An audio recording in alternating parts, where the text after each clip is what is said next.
to fight, but then in reality, it just opens a door, I would say, on life, and it pushes them to think and to start a conversation. So this is just one example of how you can, have an impact, and it seems like a small impact, or a small action. It just takes an hour. It's not that it's taking you 5 days, or it's a complicated program or thing to put in place. It's very easy. But it really has an impact, and it resonates with the kids. But then they go back at home, they start talking about it with their parents, they talk about it with their friends. Would you like to share further thoughts about, what is your concrete experience and success stories or best practices on this topic? Sure. As I even told you earlier when we were having a discussion on Zoom, like the practices, what you have been doing is so deep and so powerful. But here I would like to, extend a little bit further. I mean, just forget even about the gender bias or any bias. From where it starts. It all starts from our thoughts, right? Because we all know the thoughts are the one which is a starting point, which leads to your behavior, which leads to the results. So we need to be intentional about the thoughts first. That how can we be intentional about thoughts? And as I told you, I'm going to weave a lot of examples from my personal life as well. And then I'm going to link it to the corporate and maybe few studies. So, my son had his sports day, and he was like, I told him like, hey, I came to your sports day and I really organized, my day. And I was hoping he would say like, wow, Mom, thank you so much. But he said, you're supposed to do that. And I was like, why am I supposed to do that? He's like, moms are supposed to do that. And I was like, excuse me, do you see here only moms? And that's where he saw around, and I was thinking, hey, from where is it coming? Because I'm here, and right now, my husband there is managing all the house shifting without me. So I'm thinking, like, at our home, we are very much, we are not playing the role very specific to moms and dads. So how is it? From where is it coming? So he said, because my teacher in the school every time says, go home and show this homework to your mom. So it is assumed that mom are supposed to be doing this.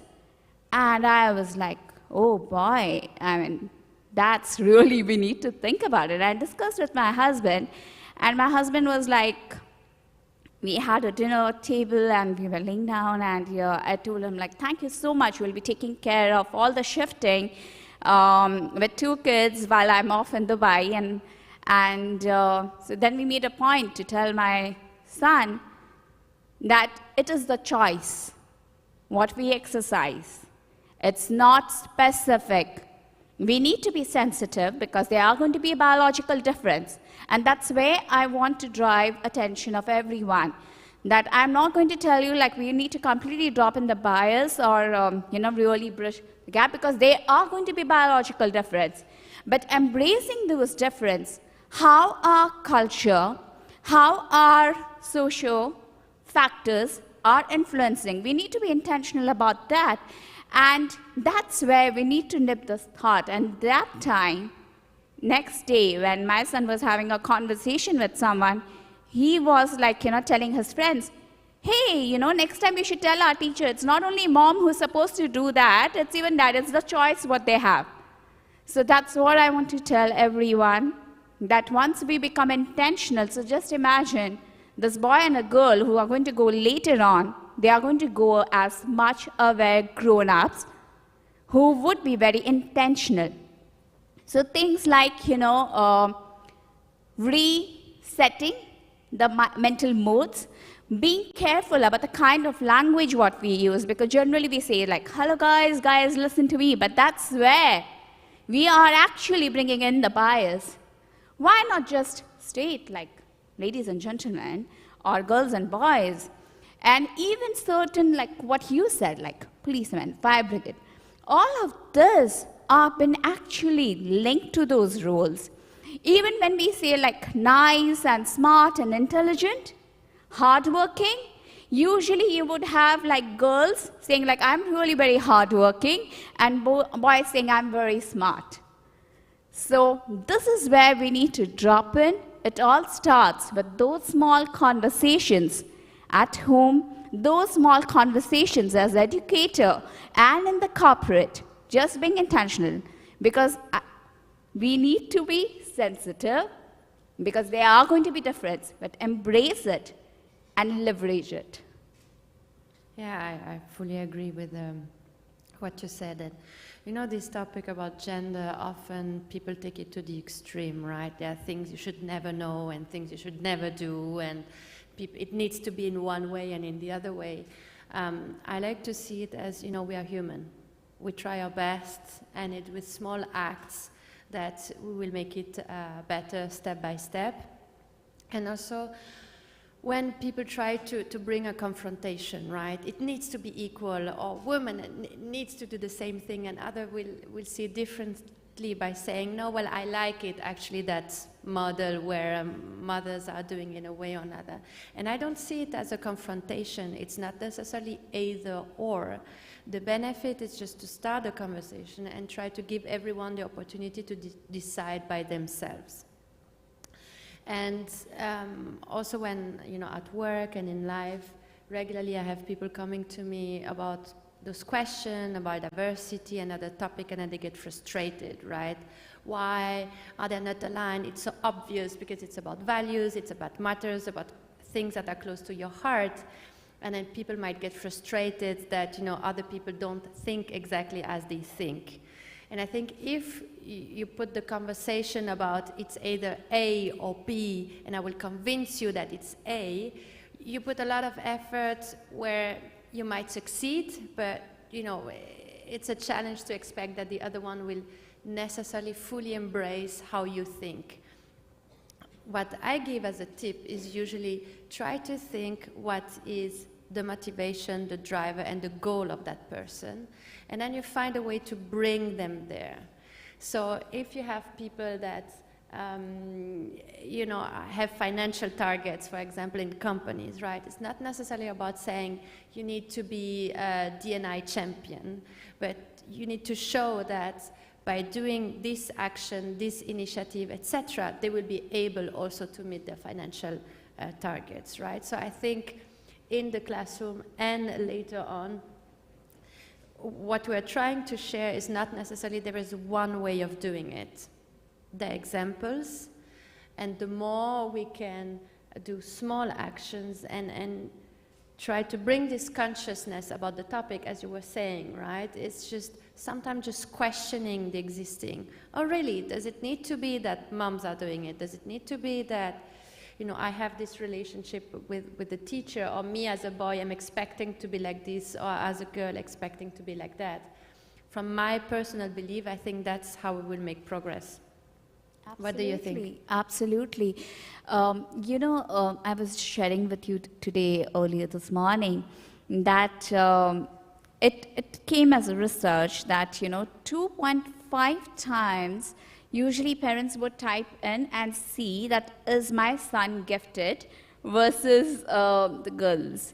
So I was, and yesterday when we were discussing, the topic was like, are girls intelligent than boys? And I was telling you like, hey, this itself is a bias here, and why this topic is, and I'm not going to be speaking about it. But in general, if we see from the scientific perspective, because it really got me curious, like why is it coming here that girls and boys? So generally we have like common level of intelligence, but later on in few things like verbal and verbal ability, you would see girls would do much better compared to boys. And I told you like there were many exceptions in my house itself. And it really got me further interested, and I actually looked around as well as a curious mother and as a curious speaker, that I need to get going and understand like, is this really true?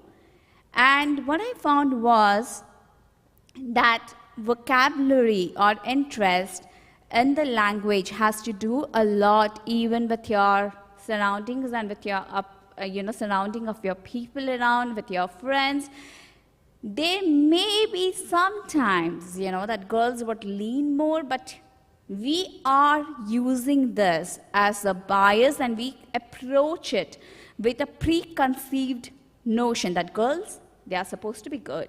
And language, they are supposed to be empathetic, and boys are supposed to be smart, energetic. So all those things we are already, classifying a lot. So having said that, again, Maribel, what I feel is, with respect to intelligence, all of us are blessed with a general intelligence. It is actually how we are going to nurture it. It's going to really make a difference. And as you said, and we have been emphasizing over again and again, that being intentional is the starting point. Being intentional, all about your thoughts, all about the language, activating all your 5 senses, to be very honest. When you activate all your 5 senses, that's where you're going to leverage this to another level, wherein you're going to actually close the gender gap. Because if we start right from the classroom, as those people, they grow up, they will be more confident. They would not do something to prove. Because, another thought of mine, like girls are very hardworking, maybe because they have to prove themselves continuously. Be in the corporate, because of the kind of roles they play, like as a mother, as a wife, they think like, can I really be good enough? Can I really stand up to that? And that's why probably they are continuously in this thing of proving themselves, and that's why they are, they get on to be hardworking. So if we are intentional about it, they will grow up as a more confident, with a higher self-esteem. Yeah, I fully agree. And the examples that you were sharing about girls expected to be nice and boys to be active and smart. Even myself, I'm try to be rather aware about those topics and sensitive, and I catch myself or thinking this or saying something similar, right?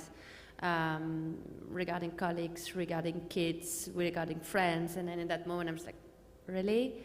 So as I said, we are just humans. The more we are aware of those topics, the more we can try to implement it, have really play an active role. And we will never have the perfect situation, right, where the teacher will always be equal and will always say the same for a boy, the same for a girl. And I think that's fine. And there is also not the expectation that parents will do the same, right, and be this perfect role model. But with the more we can bring this topic in the classroom, have initiatives, I see it as we are opening a door to those kids, right? We are showing how life can be different than in the environment they grow up in, because it's difficult for kids to be what they cannot see.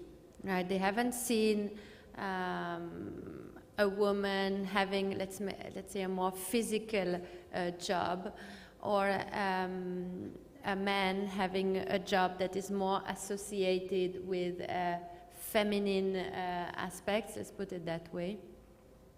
So the more we can bring diversity in their minds and concrete examples, role model, I mean, each of us can be a role model. We don't need to wait for the classroom, right? We can try to positively influence all the kids, the students, and the people around us.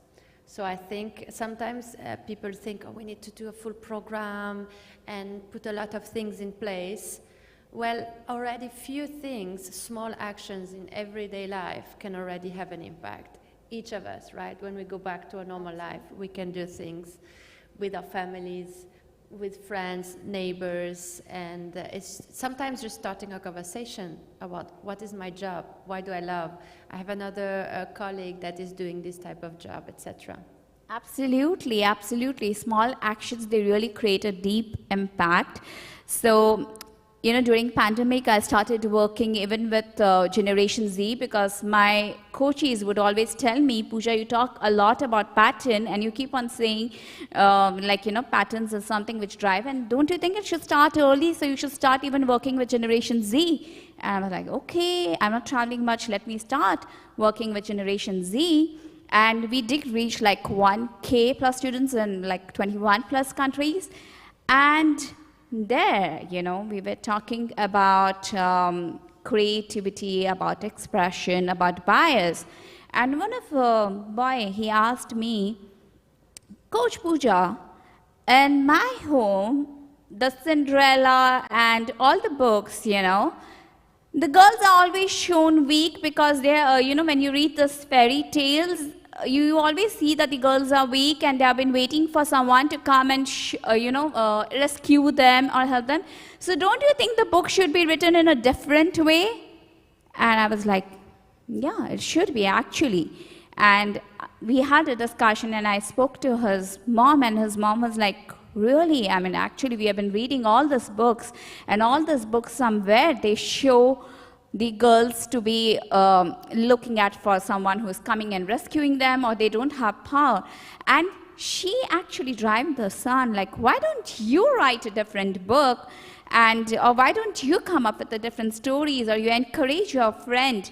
So even a small actions like not categorizing the color, pink girl, blue boy, or you know, the books, or the choice of the clothing, like you are supposed to be dressed in a particular colors.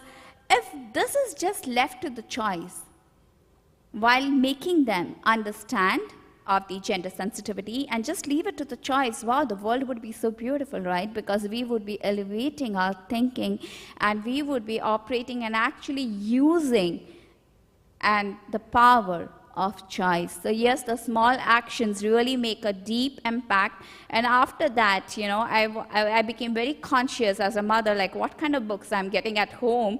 Are they just showing one particular person as a hero, or how is it? And even when I would read, I would tell my kids, like, do you think there should be some change in the story, or which character do you identify with? So again, emphasizing the golden triangle. It's not only the responsibility of the educators, it's not only the responsibility of the parents, but it has to go hand in hand, because that's where the future young emerging leaders would be more intentional. And I love what you said about the choices, right? I think it's absolutely fine if the girl wants to dress pink and just be the princess that will be saved by the prince. From my personal perspective, right, as long as she has the choice and knows that if she wants to be different, she can be different. And if she wants to dream about becoming an astronaut, she can become an astronaut and do whatever she wants to do. So I think we can bring a bit of hope to the kids. Let's be more intentional in our everyday life. And all together, we can be role models and have an impact in the life of the kids. Do we want to open the room for questions, or? Yeah, we could do that. We would if there are any open questions. it for a question, for a further discussion, and for any thought process. Cool. I gave you a little extra time. Who's up first at the microphone? It's there waiting for the first one to run. There's a couple hands. Who's going to go? Got to get up if you want to talk. That's how it works today. The name of the game. Exercise while we engage. Enjoyed your talk. I had just a question. I'm undoubtedly from the heartland of Zen in Japan. That's why I wear the kimono, so if anyone's curious. My question is this. You mentioned that these small things that you can do to ensure the wholesome development of the child. It reminds me of Amir Khan's 2010 award acceptance speech in India, asking for Indians to adopt, a change where it isn't about telling a child to strive, to win, to beat, but teaching them to smile and to help, right? What are the small things that you mentioned that you can do as a parent? You mentioned that there's things you can do, and I was listening, what are those things? Is there a book? Is there a lesson plan for those things? How would you quantify them? Thank you. I don't know if you want to answer. I think there are a lot of, thank you for the question. I think there are a lot of things that you can do. Just to jump on what you were sharing as an example, books. There are also books about, where the main character is a female and she's a superhero, right? So this type of books start to appear. You were also mentioning about being conscious about the words that you use, right? So it's about emphasizing when you see, for example, a woman that is having a more managing role or a professional career, or she's a police officer, and as the same way emphasizing when you see a man that is doing a job that is more seen as categorized as female in some environments, such as nurses, etc. Do you want to share other examples? I mean, Sure. I could speak for hours, but Sure, that's a very interesting question. So thank you so much for that interesting question. Yeah, what I feel is once we are aware and intentional, I keep on going a lot about intentional. You will keep on hearing me in all my conversation. So once we make this our young generation very intentional about first understanding what's going on within them and what they are feeling. Now, how do I do it? I do it very simple. I'm going to give you my example, how I do with my kids and how I've got it into my program in personal leadership, what I do with Generation Z. So I just tell them, like, the soda bottle and the water. So when you will move the soda, it will freeze out, and whereas you move the water, it doesn't happen, anything. So I tell them, like, do you want to be a soda boy or a water boy or a soda girl or a water girl? So then they understand, because, teaching them with some examples of first tuning in to their feelings. Another thing, when I speak a lot about passive, aggressive, and assertive, so I tell them, like, passive is something like a tortoise who is there, but it goes in the shell, and aggressive is like a lion, and assertive is like an owl. So what do you want to be? So I try to use a lot of these examples with them, and yes, I have my own personal leadership program, wherein if you're interested, I would love to talk later on that. But taking on these examples and making them aware that it's okay if I'm not feeling happy, if I'm not feeling up to it, I have to not really smile. It's okay to express, and we as a parent will not be really feeling embarrassed about it, like, hey, there is a guest, smile. No, it's okay. It's absolutely okay. Let them be there. Because it's we actually who actually tell them, like, I would like a little bit stretch over here and tell you, like, in entrepreneurship, you are considered to be a good entrepreneur if you have failed multiple times, because you have increased on your learning. But whereas in class, if you have not succeeded, you have failed, you have been categorized as a failure. So it is we actually who instill on them the shame and that feeling. So if we ourselves are okay with the children expressing themselves and getting them tuned to their feelings, I think that's the first step, what we can do as a parents. And I like also what you said about the kids expressing themselves, right?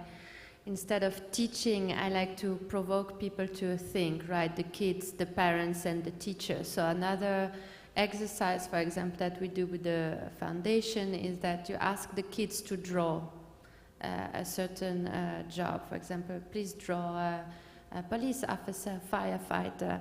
And in this type of jobs, you will see that most of the time they will draw a man, and for other types of jobs, they will draw a woman. And then based on the drawings, you don't have to say, oh my God, it's terrible, right? It's just starting a conversation. Why did you draw a male for this type of work, and why did you draw a female? And then by starting the conversation, for me, this is, you empower them to become a bit independent on that topic, and then they will maybe speak with each other, maybe speak at home, maybe speak with the parents, etc. So this is one way of how I like to tackle this topic. Great. Next question. Other questions? Yeah. Come on up. Oop, there's a race to the mic today. Cool. People are awake. Thank you so much. My name is Nobat Tembo. I'm from the American International University in Kuwait. And this issue of gender and bias in schools is something I'm very passionate about.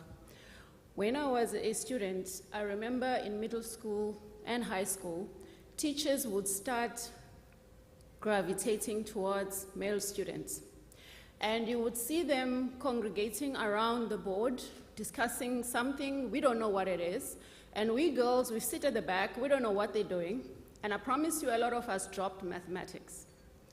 Then I had a daughter, when she was in middle school, I moved her from co-ed to a girls' school. It's the best thing I could have done for her. And every year I have an event, Women in Science, in February. There is a campaign to keep women in STEM. In 2023, we still have hashtag Stop the Dropout. What are we doing wrong? Thank you for the comment and the provocative question. Do you want to answer? Should I start? I was just thinking, as she was putting this question, and I was thinking if we are going to be so vocal about, women, then I think males would say, like, come on, there would be an agenda, like, about how we can work towards reducing the, increasing the diversity or reducing the gap in that. So I think it would be, for me, I think it shouldn't be a male or a female thing. It should be more about inclusiveness, more about being open to both. Because I think somewhere if we keep on focusing on one thing, there is going to be a gap at other place wherein they are going to feel left out. I mean, that's the initial thought what I had, but here I would add on. Well, I like the fact that you mentioned being inclusive, and still I also want to acknowledge the fact that some women in some environments, they might want to have this opportunity, for example, in STEM, and the reality, it's hard, right? It's hard for a lot of factors because the environment, they are in the expectations of other people, etc. So is there a magic solution? Probably not. From my perspective, it's the accumulation of different efforts. And will it be a hard way? Yes. I think so. So maybe already just acknowledging that it will be hard. You can do it, but it will be hard. And for me also a key of success is lifting each other, right? So, another woman, a speaker, a younger student that would like to do something and can do something, can we help that person? And maybe sometimes helping is just bringing confidence and just saying, look, you can do it. It will be hard, yes. Will you face people that will not be so enthusiastic or will not believe in you or will just speak and ignore you? Yes, in that case, just bring your own chair at the table, right? Don't wait for others to invite you or to put whatever system or initiatives in place. Just go your own way and make it happen. But I think the more each of us who are interested in the topic and who wants to bring this topic forward, we can try to do small things that seem to be small things, but the accumulation of small things multiplied by X people, it will have an impact. And then sometimes it requires just to, be more vocal and make a statement and just open the door for others. That's just how I would summarize it. Mary, do you think it is even, that thing of trying to prove yourself consistently and not being compassionate towards yourself? Do you think even this can be somewhere, integrated to it? On the other hand, I think in theory it's easy to say. In practice, I mean, each of us. Yeah, we because I was just thinking this challenge about of it. wanting to prove ourselves regardless of the gender. It's just that maybe for some of us it's more present, or sometimes it hinders ourselves to move forward, and others they might think in and just still do it. But great. We have time for one more question. Anyone else? Thank you so much for this conversation. My name is Maya, and I'm also a transformational, woman-centered leadership coach. And Pooja, you mentioned that everything starts with thoughts, and I would like to just bring to our awareness the collective unconscious, that stores so many limiting beliefs that we are operating as humanity. One of them is that leadership is associated with male gender and that the world is not a safe place for female and diverse communities. So my question to you is, and opening just a space for your thoughts, how can we create, as educators, safe space for female and diverse communities to actually step up to leadership? Thank you. So I would go back to my corporate days. When I started in Asian Paints, the first day when I stepped in, I was the only lady. I was very gung-ha. Earlier I was very happy about it. Like, hey, I'm going to be at a senior leadership level, and I stepped in Asian Paints, and it was in growth business unit. And I was been given a brief. This is a non-glamorous unit in Asian Paints, and I was like, why everyone is being saying that? And I stepped in. It was all males, and I was the only female. Now the thing out there is to feel yourself like, hey, I'm only female, I don't have anything, any friends out here, or actually to step in and to develop your network. Because as ladies, as females, what I have figured out is we usually don't take credit enough for the work what we do. Sometimes we are just developing the network within our own set of groups. It's important to actually have a wide network, and it is important to actually stand up for yourself and draw your boundaries, because if you're not going to respect yourself, no one else is going to respect it. And while there would be certain policies and processes, because I have worked in human resources, but it all starts with you. If you are going to think that I'm not going to, I read time's up, but I'm going to just take less than a minute. Otherwise, it's going to be a burning issue here. Yeah, get it out, So girl. it's going to be very important that we ourselves take the onus. Simple that we can't be sitting at the driver's seat and expecting to drive without the car keys in our hand. So that, I think, sums up all. It starts with us. We need to draw boundaries. We need to go out there, network, and we need to believe in ourselves and have that conviction that, yes, I'm good. If I'm not good, I'm going to be learning. It's okay. I mean, we would have made certain goof-ups here or not. It's okay. We are learning. We are exploring. And that's important, to be at peace and happiness with what you are. I hope it answers. Give him a round of applause. Great fireside chat. Thank you, Pooja. Thank you, Maribel. Fantastic. Thank you, Maribel. Really informative. Thank you. Right, great way to start the day. I'll leave you, please do take a picture so our paparazzi can grab a picture of you ladies together before you go, Pooja. Come on up here in the middle. Photographer will grab a shot. Let me leave you with this thought. The soul has no gender. Think about it, right? What do you think about that? I had gotten my nails done recently, and the manicurist, I had brought my little 5-year-old son with me, and he says, I want blue. And she goes, no, you can't have blue on your fingers. Your friends will laugh at you. He's 5. So is it our society? I'm sure some of the questions that were asked, depending on where you are in the world, you will have different experiences within the work, within the education system. It's definitely impacted by society.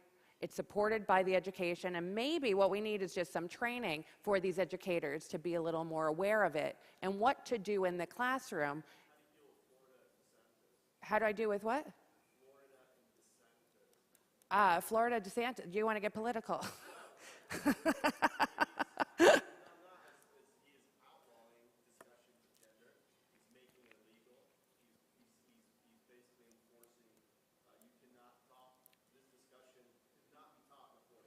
Look where we're having this discussion, more importantly, you know?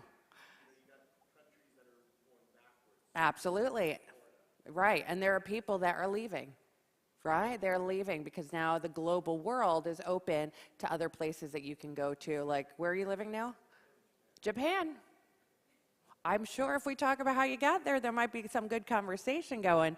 But I don't want to spend too much time on this. I like to you know, evoke a little conversation, because when those coffee breaks come and that lunch discussion, there's going to be some good content to really get you guys engaged. So I see, and I love this engagement. Thank you so much for your questions.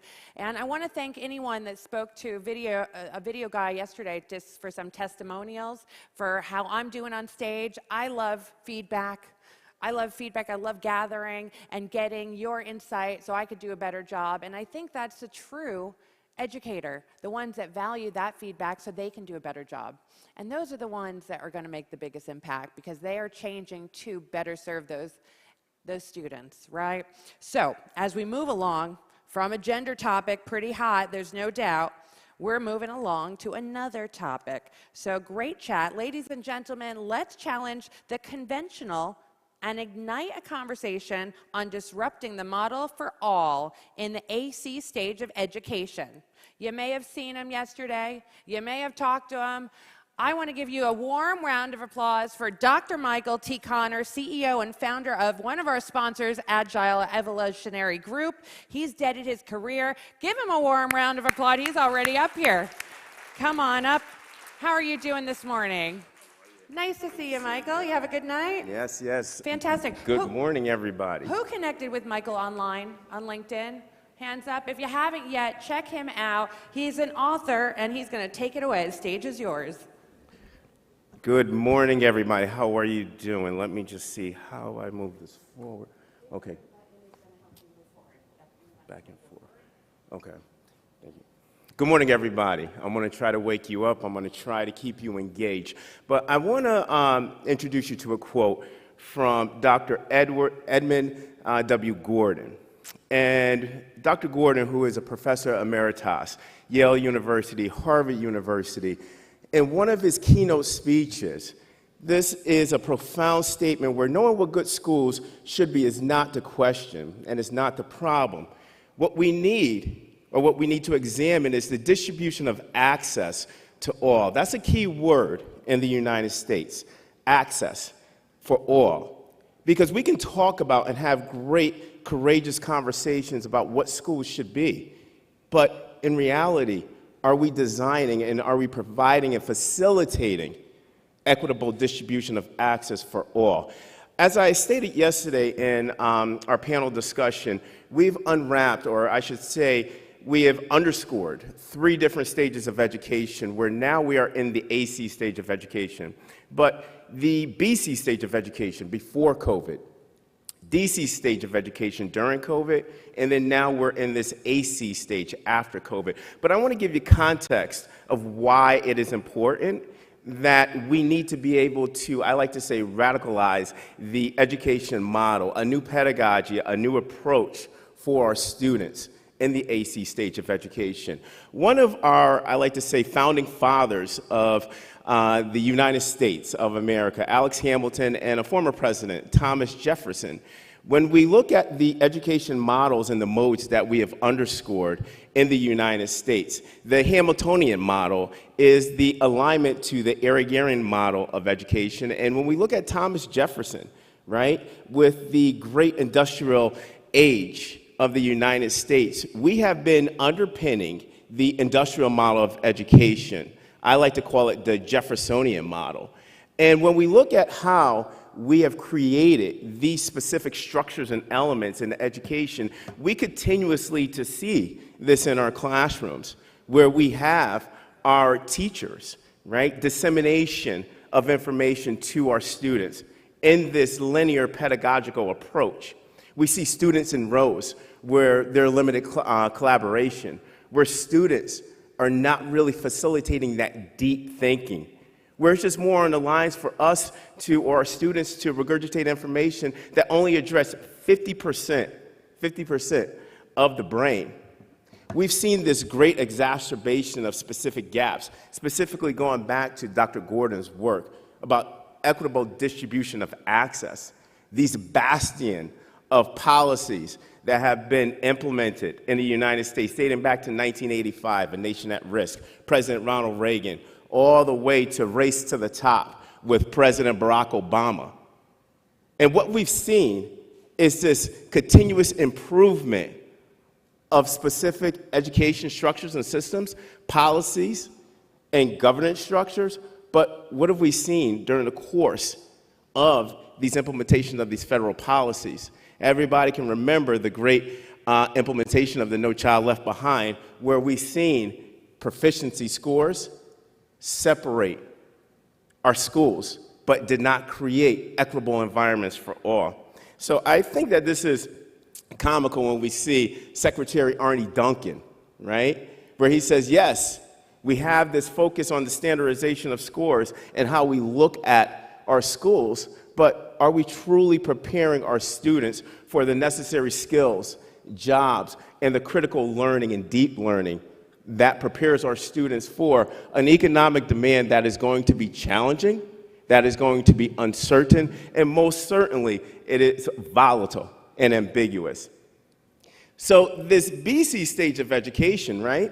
Everybody is stating, okay, there's an issue, but are we truly looking at the architecture? Are we truly looking at the structures and the designs of the system? Because in reality, we keep going in this cyclical cycle of we're not improving, but W. Edward Deming states it perfectly, right?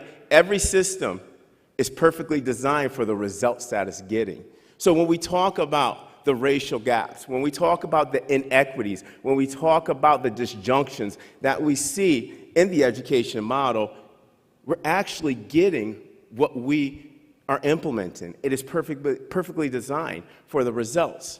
Now, when we go into the DC stage of education during COVID stage, this is where I believe we all became keenly aware of the inequities, right? Even though COVID presented, I like to say, this time of permissionless where we can innovate, where we had to use technology, where we had to underpin and underscore new practices, creative practices to mitigate the spread of the virus, understand the novelty of COVID, but at the same time ensuring that we are educating our students with this high-quality notion of providing instruction. But what did we see at the conclusion of COVID? This is the long-term trend assessment that is administered by NAEP, right? And the long-term trend assessment assessed 9-year-olds in the United States. And what we saw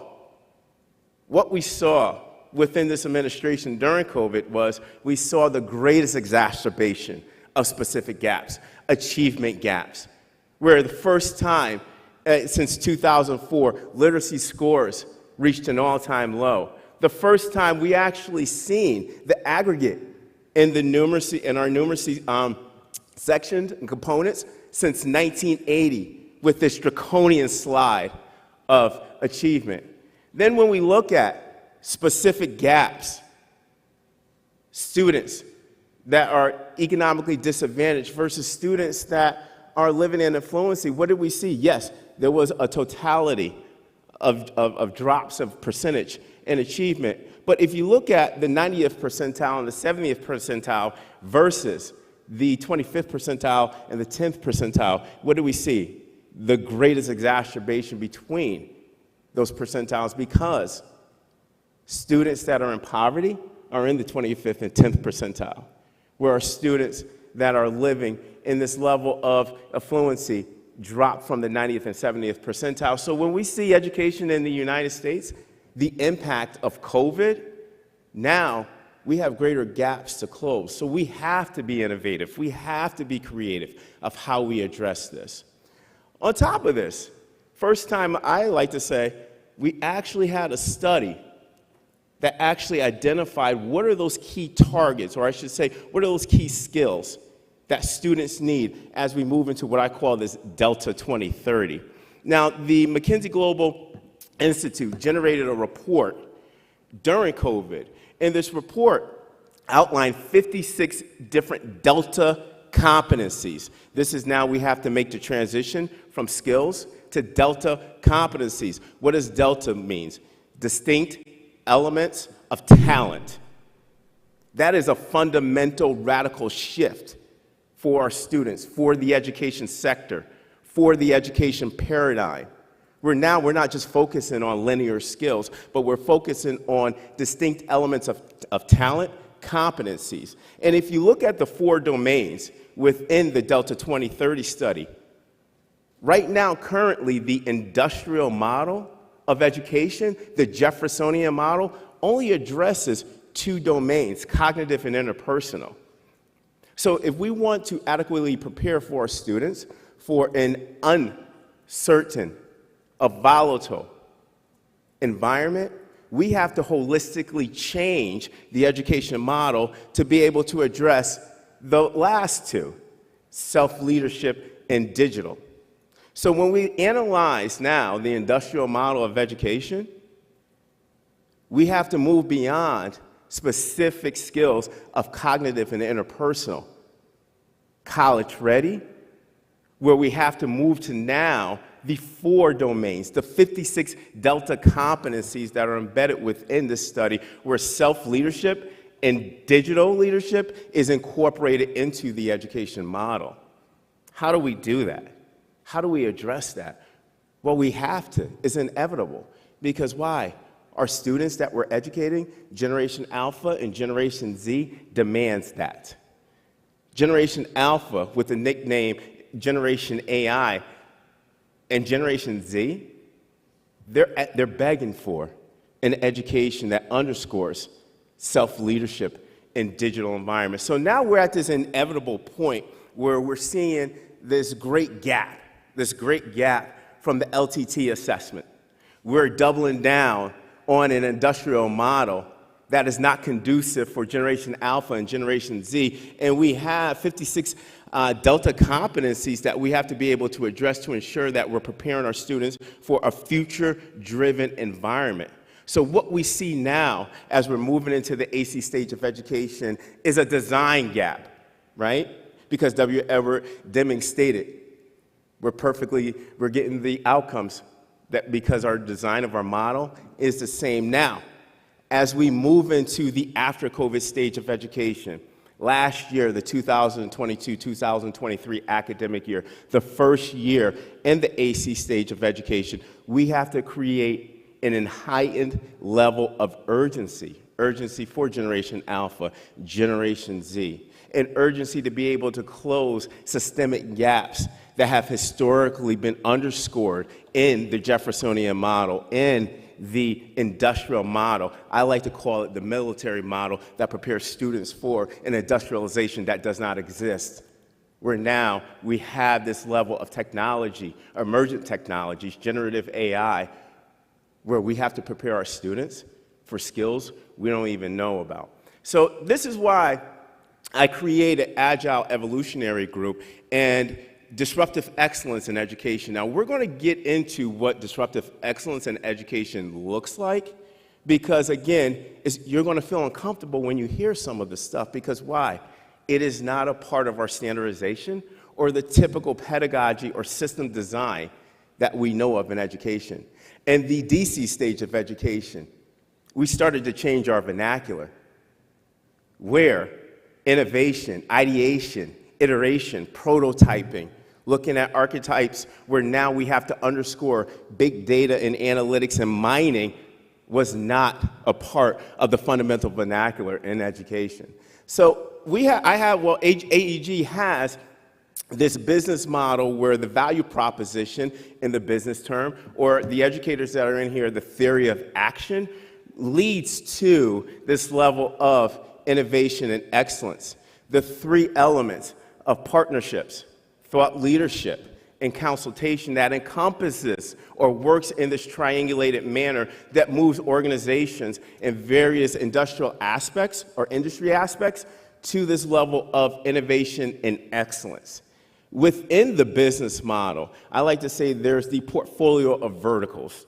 There are 6 verticals that are incorporated within the portfolio that makes up the business model. But specifically for this presentation, I'm going to focus on vertical 3, which is around organizational strategy and transformative model disruption. Because what we have to do now is we have to create and design a model that is continuously emergent to support who? Our most important customers. I know that there was a question on LinkedIn yesterday, should we call our families customers? Yes, because they're directly aligned in our students. Because our most important customers in the education sector are our families and our students.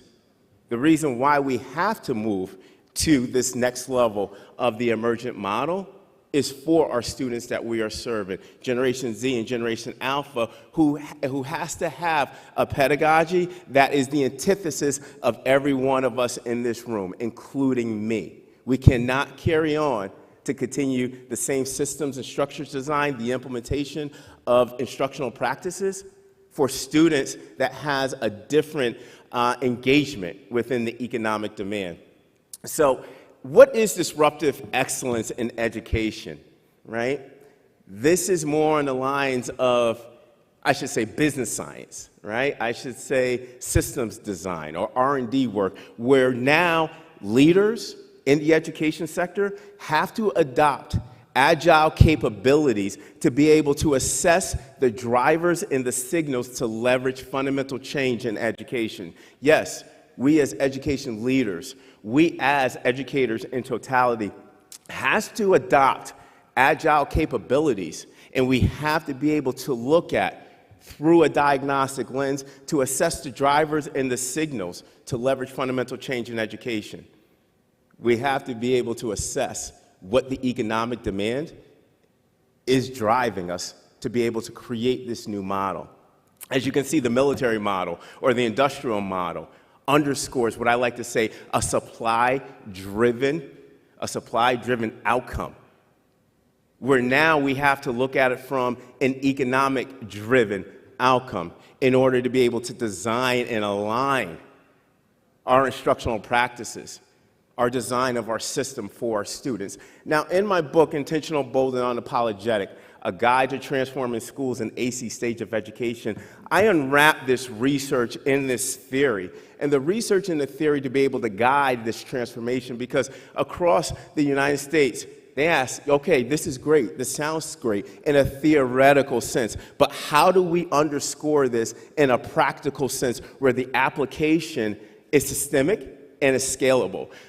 The disruptive effect, as I like to say, incorporates the anchors of innovation science working in this tandem, or I like to say this punctuated equilibrium with the disruptive excellence framework.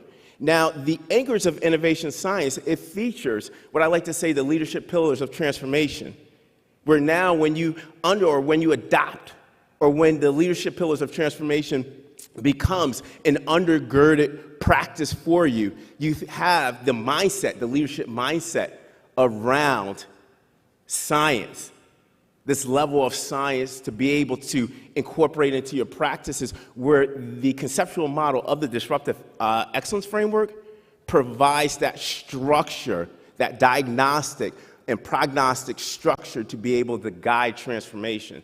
So the anchors of innovation science, right, is re-engineering your leadership tactics. It keeps the old, I like to say polarity management, it keeps your old leadership practices that we were underscoring in the industrial model, but it adds a new element or dimension of leadership that I like to say borrow from the business science and computational sciences of the world. So yes, it is a re-engineered fundamental change of how you look at leadership, but it incorporates these leaderships where now we are using this lean, agile practice and using data to be able to experiment. In education, experiment was a curse word. You are not going to experiment on my child, but now we have to be able to experiment. A/B testing in education, we can be able to do that in order in alignment to scale what best practices is, because by definition, innovation is equity. Innovation is excellence. Creativity is excellence and equity. So the anchors of innovation science, what is it?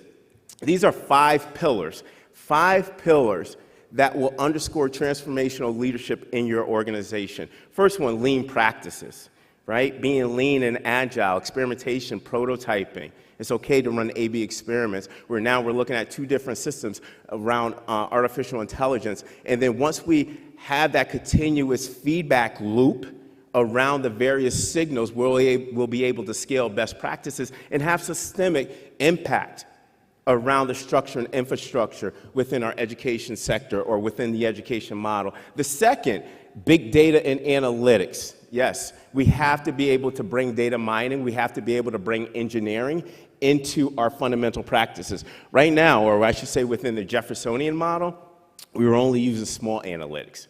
We were only using isolated item analyses. We were only using small content analyses where we would look at trends with regards to aggregates. But we have to go deeper, predictive analytics. We have to go deeper and now challenge, right, the scientific aspects of our systems by incorporating data science. Yes, we do.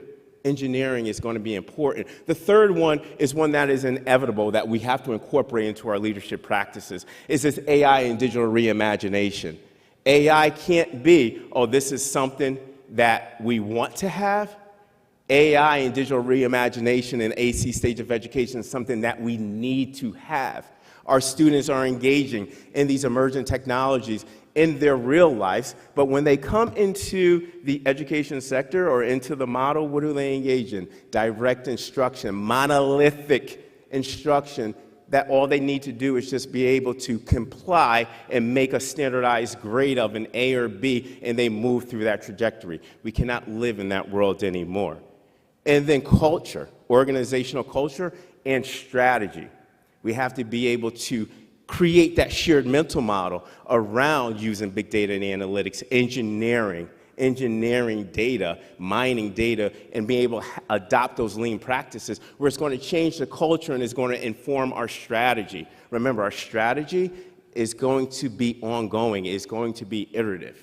So once we incorporate the 5 leadership pillars of transformation, where now we are holistically adopted anchors of innovation science, to be able to move into seamlessly the disruptive excellence framework. I like to say organizational and systems innovation, because we have to start innovating various elements. We have to start innovating various tenets within education. So what is a disruptive excellence framework?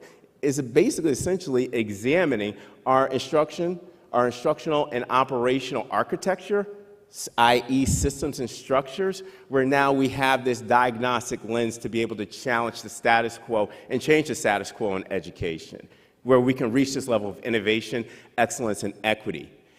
The disruptive excellence framework also supports the technology or technological-driven change in the education industry.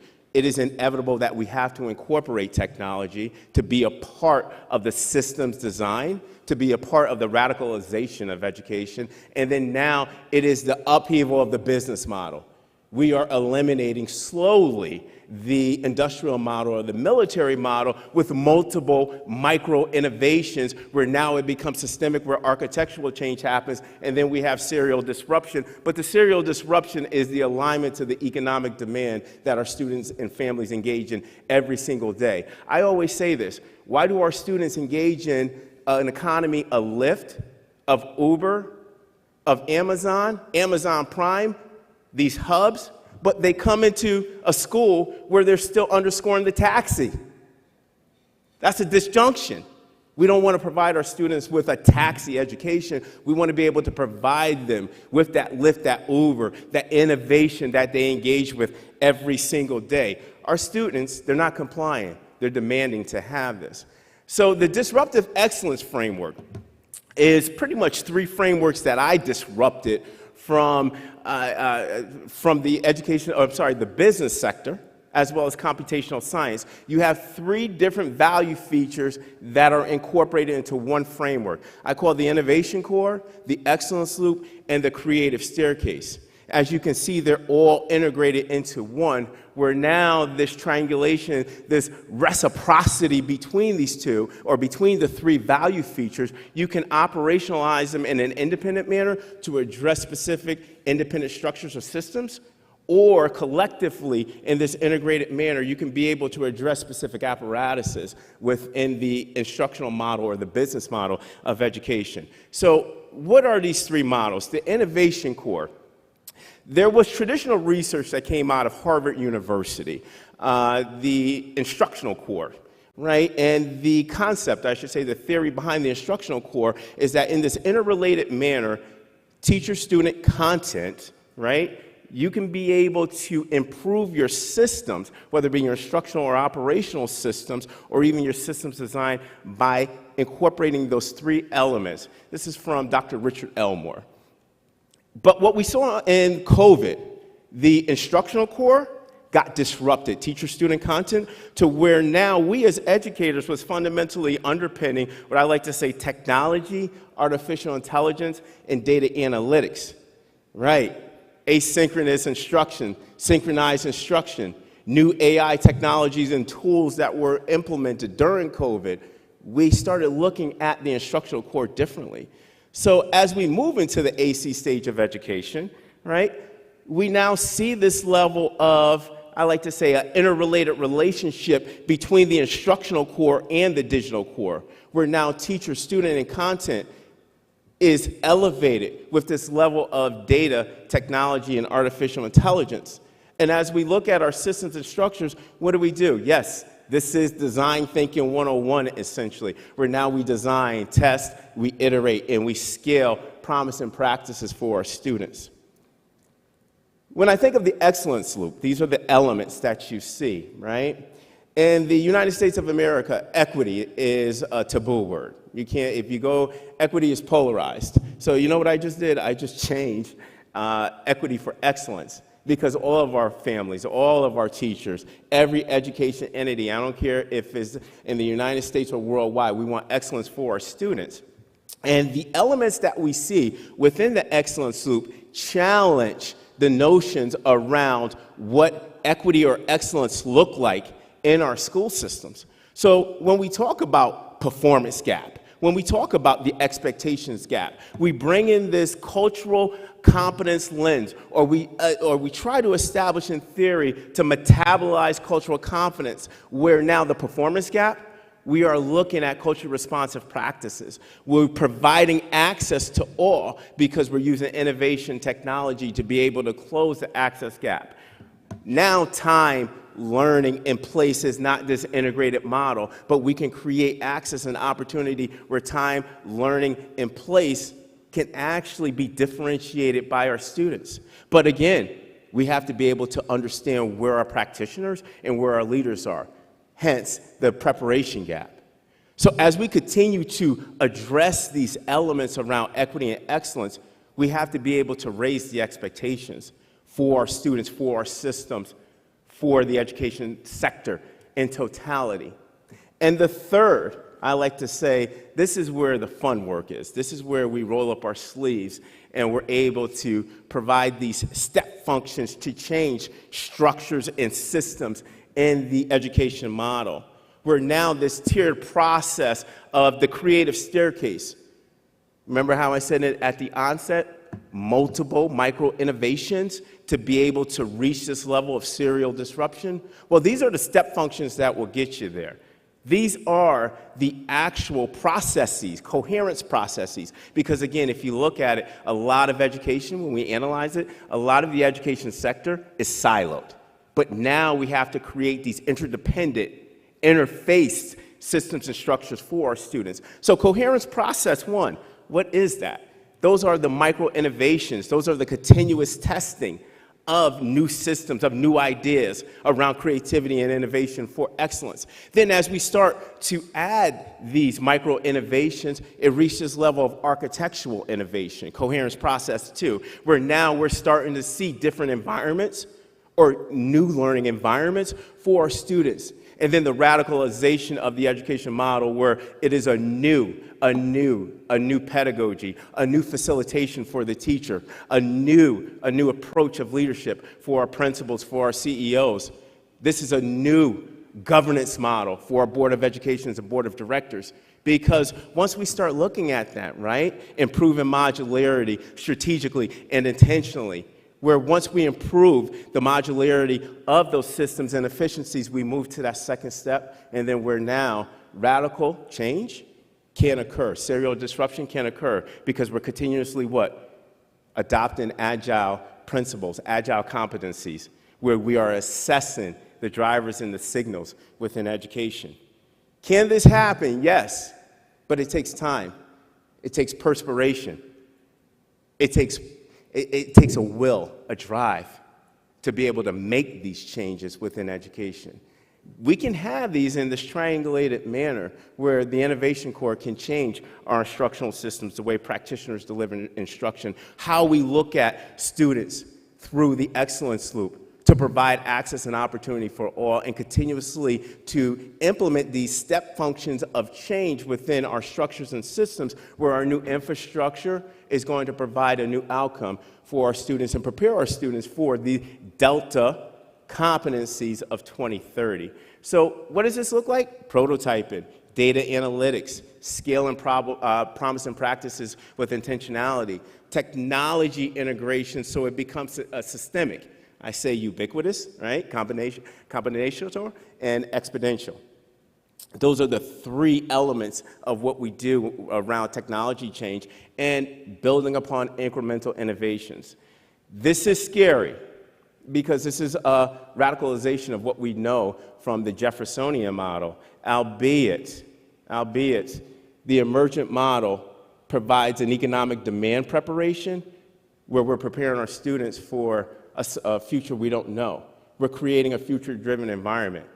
We should be comfortable. We should be vulnerable where we could say we don't know in education, but we are going to continuously explore in this descriptive, prescriptive, and catalytic manner, whereas diagnostic and prognostic, where we are continuously exploring to close excellence and equity gaps. Clay Christensen, professor at Harvard University, God rest his soul, passed away a few years ago. He says this, and I quote, "Breaking an old business model is always going to require leaders to follow their instinct." There is no concrete answer, binary answer, when we explore with changing the education model. But I can tell you this, he says it perfectly, right? There will always be persuasive reasons not to take this risk. We have to take this risk because if we continue to perpetuate a model, the industrial model, we are going to lose Generation Z and Generation Alpha. So I challenge you, we have to start breaking the traditional model for two words, innovation and excellence. It's okay to be different. It's okay to think different. It's okay to be that outlier because when you become that outlier, you're doubling down or you're concretizing on the students of our future, on the education of our future. So please, if you would like to explore what disruptive excellence in education looks like, how to be able to adopt competencies that are agile and be able to underscore leadership principles that is an outlier to the education sector, but be strategic and intentional in the context of how we use it through our conceptual model, please come visit me. And thank you, because all means all in education. Fantastic. Well done, Michael. Who's ready to double down? No. You're going to help him. I know you're going to help him. You want to ask someone to ask some questions. Don't go anywhere. It's too good not to ask a question. Jump on up there to the mic. We got time for at least one. Oh, and I knew you were coming up. I can see why you said I need to listen to your talk after we talked last night. Yeah. I believe that what you've outlined is not I don't know the word because I'm dyslexic, a heretical model, which we currently have, in the sense that I think the thing you're missing is that AI is going to drive your cycle. It's not going to be boards of directors. It's not going to be educational boards anymore, because the big data you talked about is going to be basically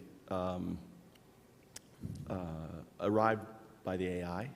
The AI then is going to feed those innovation cycles, which is then going to provide those outcomes that are via A/B testing and other things, right?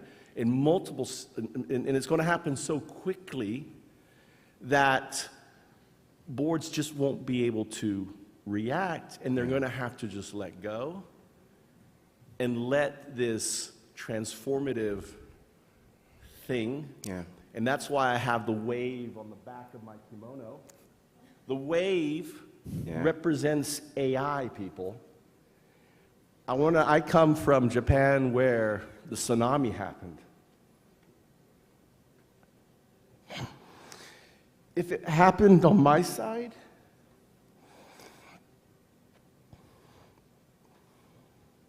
my community, sorry, it would have been gone. I live on the other side of Japan, on the coast. Right now, to give you the image of what's happening for you to understand, is you're looking out onto the beach and there is no water. There is a tsunami headed our way so fast, and it's going to change everything so quickly. And this is why you have Senate hearings, why you have these AI scientists saying, slow down, slow down, slow down, slow down. The simple fact is, there is an Ouroboros, an ancient symbol of the snake eating itself. The definition in Wikipedia is wrong. That snake, that head, is our business model that was hatched in 15th century Florence, that grew up as a teenager, that became this multi-headed hydra in all these industrial complexes. Look around. And where we're at now is the head of the snake is devouring its head. Because after AI becomes AGI, which it will, my work is going to bring about AGI not in 10, 15 years, but potentially in 5 years. Fantastic. What question do you got for Michael? So my point is, I apologize, I didn't mean to hijack Michael. That's fine, that's I fine. apologize. Time's Is gone. that what you have described is an amazing blueprint Yes. for AI. You're still hung up on the boards and trying to fit what you have geniusly pulled together and trying to fit it in this hierarchical system. Yeah. Forget that system. Because AI is going to do everything that you just said. Thank you. Thank you, Michael. Thank you. I And- see collaboration in their future, right?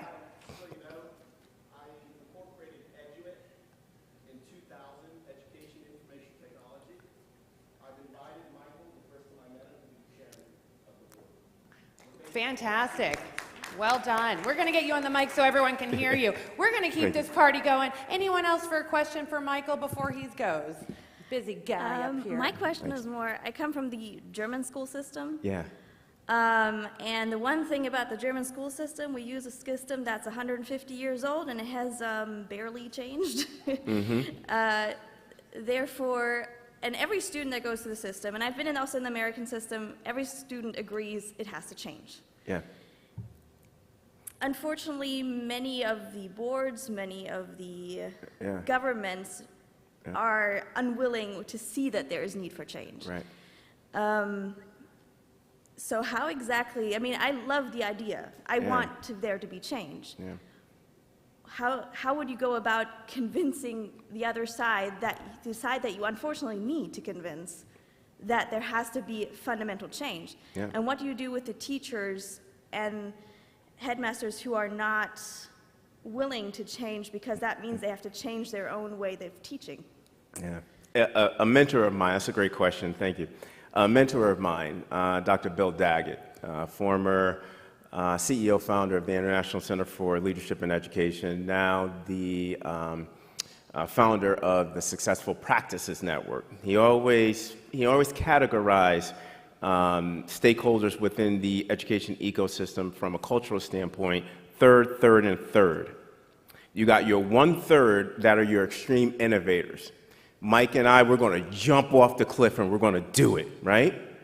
Then you got your second tier, your third. Wait, let me see how the first tier or the first third, let me see what they do. Let me assess what this is. And I might dip my foot in, take it out, and then once I see success in that, and I'm going to jump in. Then you have your last third, your final 1/3, right? I have my 1965 lesson plan, and I am not going to change, even if technology or artificial intelligence is coming into the ecosystem. I refuse to change because my 1970 or 65 lesson plan is still relevant, right? My challenge to everybody is this. You find your 1/3.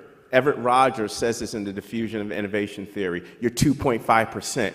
You find those people, those group of extreme innovators, and you double down and you keep on going with that, because that 1/3, that second tier, becomes now the majority. So you have 75%, 2/3, right? The 25% are going to be isolated. What does that mean? They get off the bus. And then you find your continuous building that model, or building your team, building the coalition, as we say it in the education sector, right? You continuously to build that coalition. But you want to find the first 1/3, your 2.5%.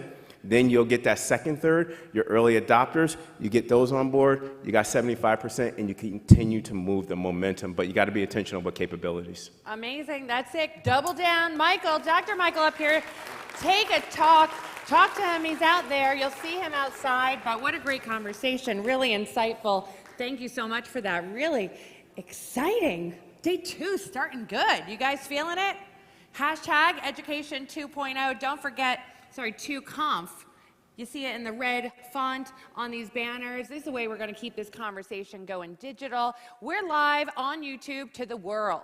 So if you miss any of these sessions, I see people, the room has gotten big. Look around, right? Everyone's shown up.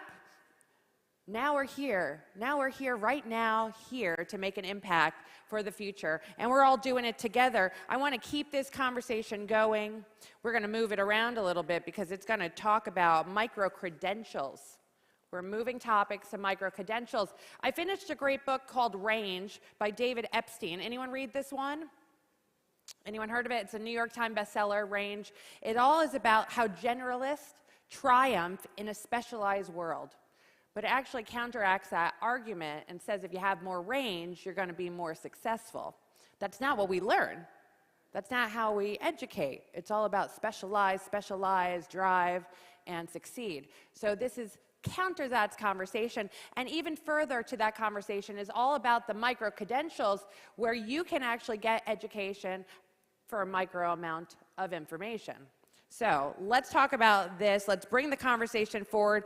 I want to invite the experts in the room to the stage. Let's welcome the moderator who'll keep the discussion intact and interactive, Dr. Karina R. Jensen, founder and executive director of Global Mind Network. Come on up to the stage. The stage is yours. I'm going to invite you up to invite your panelists, okay, and I'll be back. You're welcome. To future of work is here. How are we going to succeed and learn through micro-credentials? And my focus is more around global innovation. So I'm founder and executive director of Global Minds Network and professor of practice in global innovation and leadership. And so my context, or all of my research and training and consulting, is really focused on how to facilitate global innovation through multicultural collaboration. And that is important because we're speaking a lot about collaboration, but we're not speaking about the context. How do we create learning journeys that have multicultural and digitally connected contexts and environments? That's today's environment. Very important to optimize that learning from culturally diverse perspectives, because we have grand challenges to solve in this world, and we really need to harness talent, local talent. And so one aspect of that, and very important, is micro-credentials. And how can we use that to innovate and quickly learn and create more powerful outcomes? So I would like to invite my panel members April R. Anderson, who is a Director of Surgical Technology at Camden County College. April. It's holding several board positions and leadership roles. And Kaushik Chatterjee, who is the founder and director of Xform Learning, who has created great influence through executive coaching as well as for youth empowerment. And Sawan Kapoor, who we could say is the director of Dire to Hire Solutions, but is also known as India's leading career coach. So welcome, Kapoor. And finally, Reverend Dr. Yvonne Wilson Barnes, who is the owner and founder of Regal Consulting, Regal Leadership Consulting, and she holds several impressive positions and a former dean as well. So we're going to I have a very impressive panel, as you see, and what I'm going to do now is to invite them to tell their story and share their insights.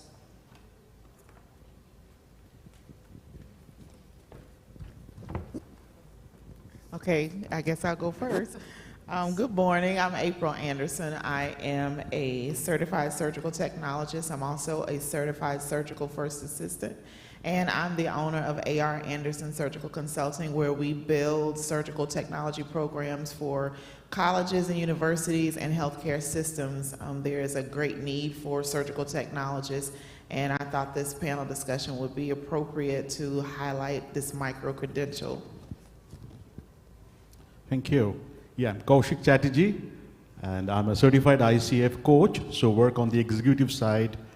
I'm also a certified sales facilitator, so I can work with complex B2B sales and business side, and there's a practice on the career guidance for children. So I've been able to see learning from different aspects, right from students to mid and senior professionals, and have the privilege of putting some a little more than 1,000 hours across all of these segments. Hi, my name is Sawan Kapoor, and it's wonderful to be here with so many educators. I'm a career coach. I had an accelerated career journey myself. Within 8 years of starting my career, I was running America's largest privately held wine and spirits business. And after that stint there, I went back home to my motherland, India. There was a need for career coaching, something that the formal system of education was not addressing. And we started in an online format. We've been able to scale, so my forecast of the need was right. We're currently at about 300,000 students, and our goal is to reach 1 million people. The job search and application process is something that has been designed by companies and for companies. So candidates compete and the companies win, so this is to give the power back to the job seeker, the career aspirant. And it's been a fun journey. It's lovely to be here.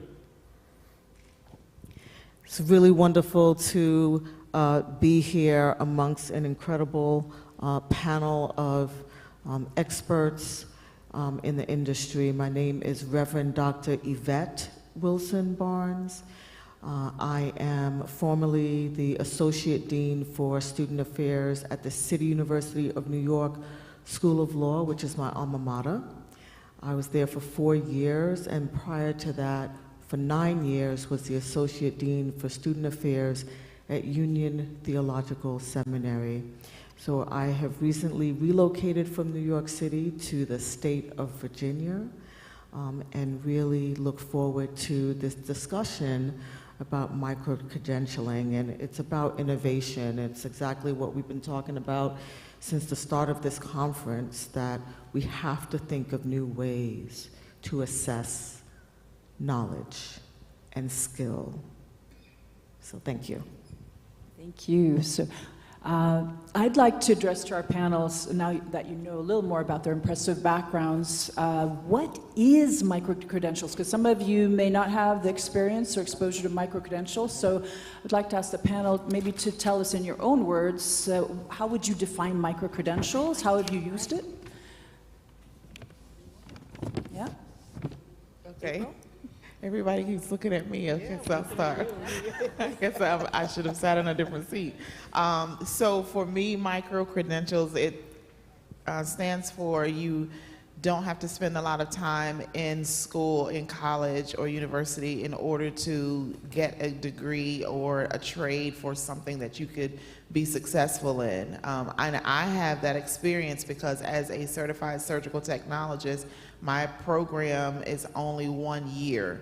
And so students who come into the program spend a year with me. I teach them how to work in surgery. So I'm sure, I don't know if anyone has ever heard of a certified surgical technologist and know what that is. No? Okay. All right. So let me just back up a little bit. So we prepare sterile instruments and supplies for surgery. So a surgeon, let's just say someone comes in and they have a procedure that they're getting ready to have done. The surgeon has a preference card where they have a list of everything that they want for that procedure, from instrumentation to sutures and other supplies. And what we do is we prepare that sterilely for the surgeon, and we're there the entire time for the procedure, passing those necessary items to them.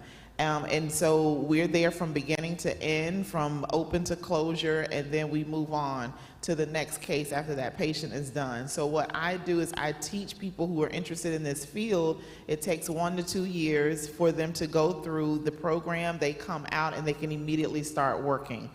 So that's what it is for me. I have a lot of students across the United States that I have, well, the graduates now that I have taught, who have been very successful and still are in the field. Now, on the flip side of that, to go a little bit further, there's an extra piece to that. You go to training another year, and then you become a certified surgical first assistant, which that's what I'm also, I went and got the extra training where I stand across from the surgeon. So a lot of what they do, I can do. So there's some extra pieces to it. So it's still another year after you've been a surgical tech for at least 3 years, then you can go on to become a first assistant. Still a short amount of time, and you can still work at the same time. Thank you. So to me, micro-credential is, you know, I mean, I'm into micro-learning, because once I learn, then only I deserve the credential. So it's short, sweet, crisp, in the sense, you know, we are grappling with a generation, about 50% of it are the millennials and the Gen X. And of course, alpha is like breathing down the back. There is a huge attention, you know, deficiency syndrome. We all know. Somebody quoted 8 seconds is the attention span. And I did a bit of research, and like it's like a 2015 data, and back in 2000, I think it was 12 seconds. So with this rate of erosion of attention, you may have to pay somebody to be attentive. And you know, there's a huge amount of distraction that's happening. So every time we wanted to learn, currently I think, you know, all of us look at our cell phones 100 times a day. And so, you know, we are sort of enslaved by the shackles of notifications and alerts out there. So in this environment, learning that is bite-sized, easy to choose and internalize and apply, and possibly then get credentialed through a process, to me is a micro-learning. Now, it can be a 10 minutes learning, it can also be a 2 hours learning. It can be an online learning, it can also be an aided learning. But it is break it into chunks that are easy to digest, internalize, build the muscle, go back and celebrate the success. My response would be not very different from what my esteemed colleagues have said here. Ours, for example, is a program that's a 2-day program, and that's where people get the knowledge, but knowledge is not equal to application, and therefore if they want to continue their journey, then there is a more extensive engagement. So the definition would be very close to what Yvette said and what Kaushik have mentioned. So no micro-credential is equal. No micro-credential is equal, right? They all are different within different organizations, within different institutions.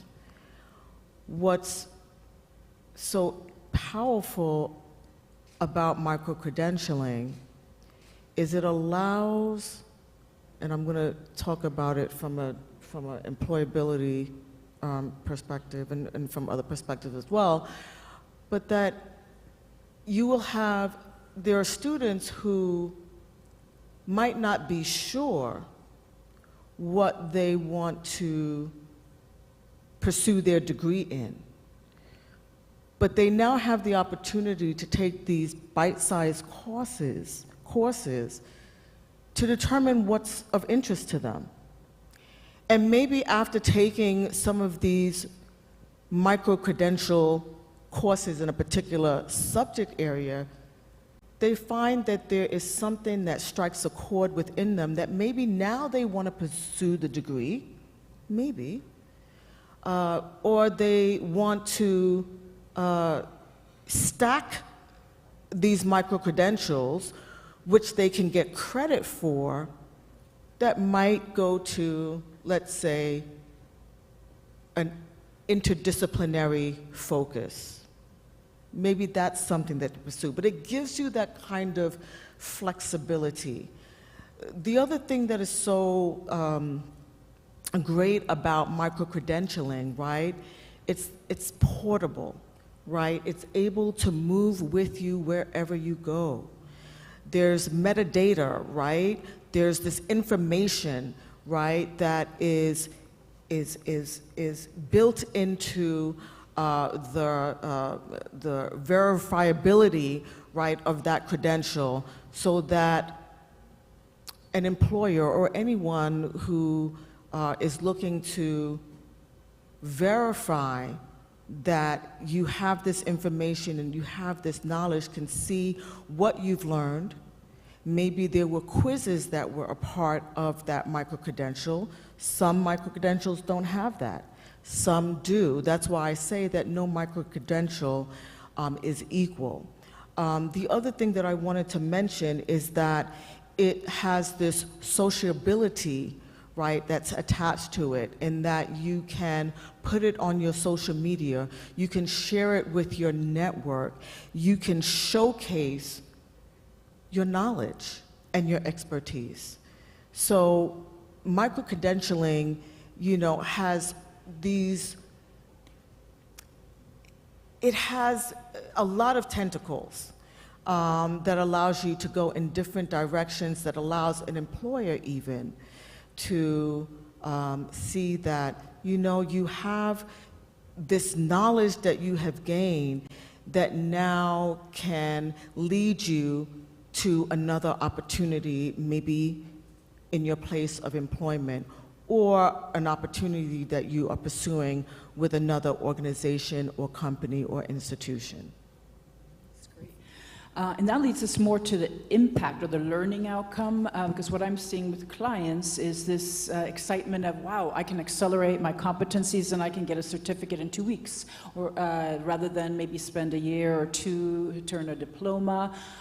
So there's sense of, because knowledge is changing so quickly, I can specialize and get my certificate in weeks and not months or years. And not only for leaders or managers, but also I've seen that in some of the youth programs too, where you can go in and extracurricular or for summer, intensive summer camps, where they can earn their certificates in these type of micro-credential type learning. So I would like to know from you, maybe we could start with Sawan, what you feel is truly, you know, how can we create more impact and really accelerate learning, and especially on competencies and capabilities? Well, I think, you know, we see this a lot where the formal system of education has done an excellent job of providing hard skill knowledge, subject matter expertise. It's provided that domain knowledge that is very important because it opens the door to that field or that function. It allows you to participate meaningfully in that area, whether you know you may be a professional in supply chain or marketing or finance or an engineer. So the formal system of education has done a brilliant job of that. But how do you monetize that skill? Because that skill is going to come to life and get monetized through human interaction. And that's where, you know, I think there's a little bit of a gap. And I think the formal system of education, the educators here in this room, they already recognize that. So, you know, knowing it is the easy part, but saying it out loud is the hard part.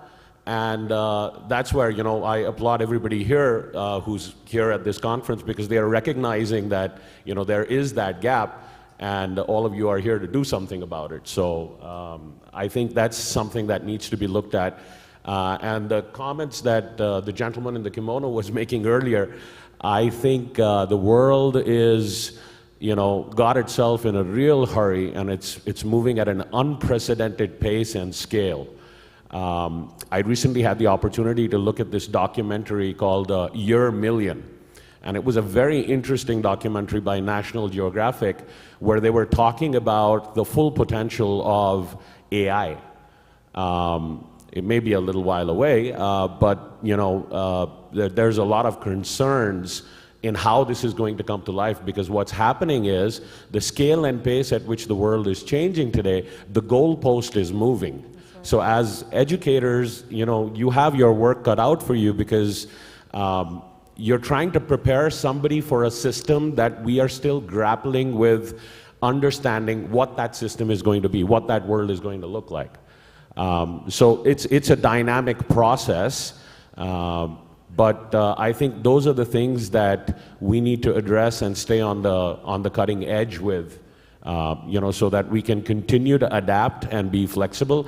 I think it's not going to be survival of the fittest. I think it's going to be the survival of the quickest. And Kaushik, what are your perspectives there on learning impact in terms of your experience? Yeah, it's humongous, and I think I'll borrow what he said. So, you know, if we can break it down into competencies, and I think there was a discussion around that. Those 56 competencies, the delta thing that, you know, he was telling. Now, today, let's say asking questions, listening deeply, or storytelling. Now, these are pretty common skills required for virtually any of the functions in an enterprise. But these are not taught in the B schools, forget about in the elementary schools. However, there are zillions of courses available on the micro-learning sites on each of this. Now, if I'm a learning and development professional, an educator within the enterprise, I'm still traditional in drawing up a training calendar and saying, you know, first quarter we will do this, a 2-day workshop, and then we will have a 2-day workshop in quarter 3, because I'm checklisting that each of my employee should get maybe 6 hours of classroom workshop-less training. Now that mindset has to change and possibly give an empowerment. You know, it's like you can empanel some of the courses as part of your learning journey, get into the understanding that, okay, somebody, if Kaushik is working, he can do a deep listening course in quarter 1. I give him 5 credits, and the course is sort of approved in essence. You know, maybe at his own pace and time, he can do the deep listening, maybe the storytelling course, and I also give him 5 credits. And so, you know, I think there is this system of whatever the micro-innovation that he was talking of has to even change. Because when learning is mapped to our competencies, the ROI is answerable. There is reflective change in the behavior. I come from a sales background, and if I do a storytelling microsite, it's very easy for me to demonstrate during a sales conversation of telling stories of what customers went through and what did I do to make this change. It's very demonstrable and evidence-based. And so, you know, one can then say that, yes, this has worked. So this whole grappling of what is the ROI of a learning, and at least I can talk about India, the enterprises have enough challenge to even release their employees for a training workshop. You know, the managers will hold them back and say, let's do it next time. You know, this is month end and we should not be this disturbing. Now, with this little bit of a self-paced and, you know, psychologically safe piece, it can actually fall in place when, as an employee, I can possibly have to accumulate 100 learning credit points. Now, to top it up, if I get a coach, or if it is in line with my individual development plan, then there's a lot of sense in this process. You know, a coach can do a periodic intervention to say, hey, questioning, great. Did this reflect in some of your sales pipeline? Wonderful, this is working. Or you pivot and possibly do maybe something on how you can use business analysis, crunching the sales numbers, and giving a more meaningful outcome to your customers. And you have the question of how accepted is it? So great to get the certification, but is it really that accepted by future employers? in what kind of governance? Because anybody could say, well, you know, I got certified, I have all these certificates. So there's a question of governance and credibility, and what do you have to say about that, Reverend Dr. Yvette? Yeah, I mean, I talk about, you know, when I was at CUNY School of Law, you know, during the pandemic, you know, professional development couldn't occur the way that it did prior to, right? We couldn't travel.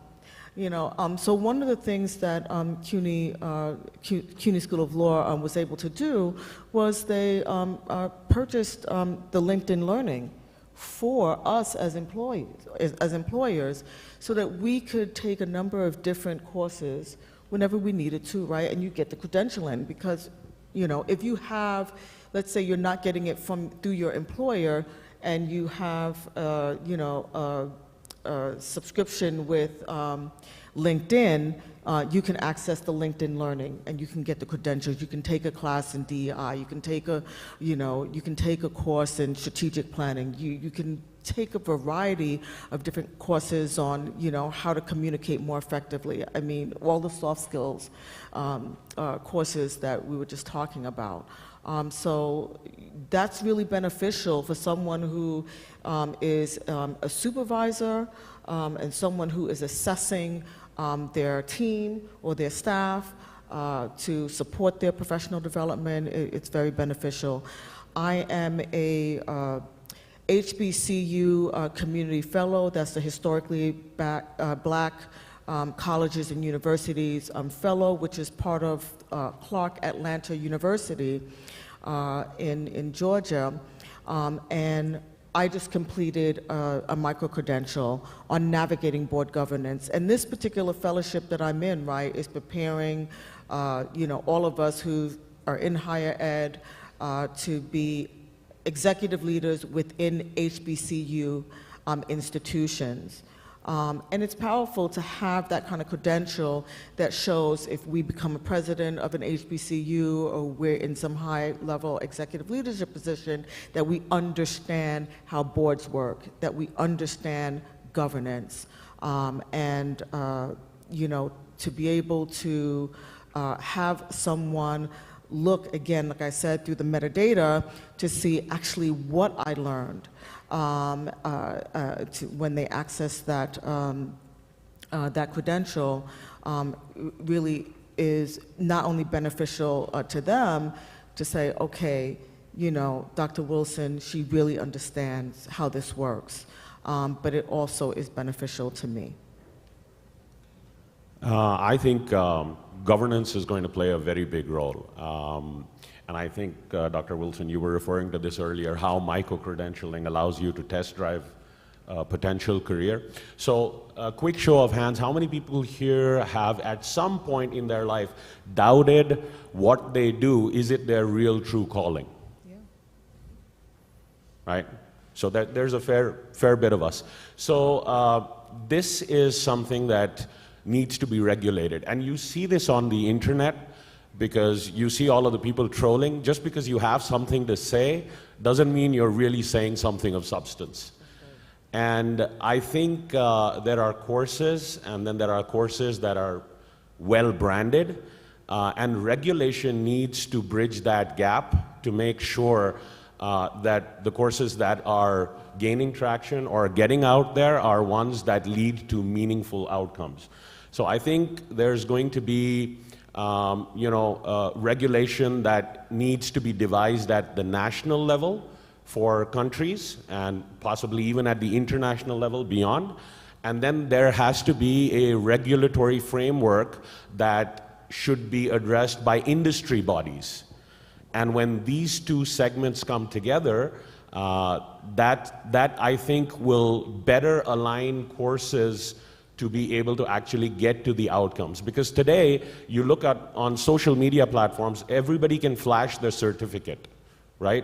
This is what I did, this is what I did, and you can stack them, and that starts to add to your resume.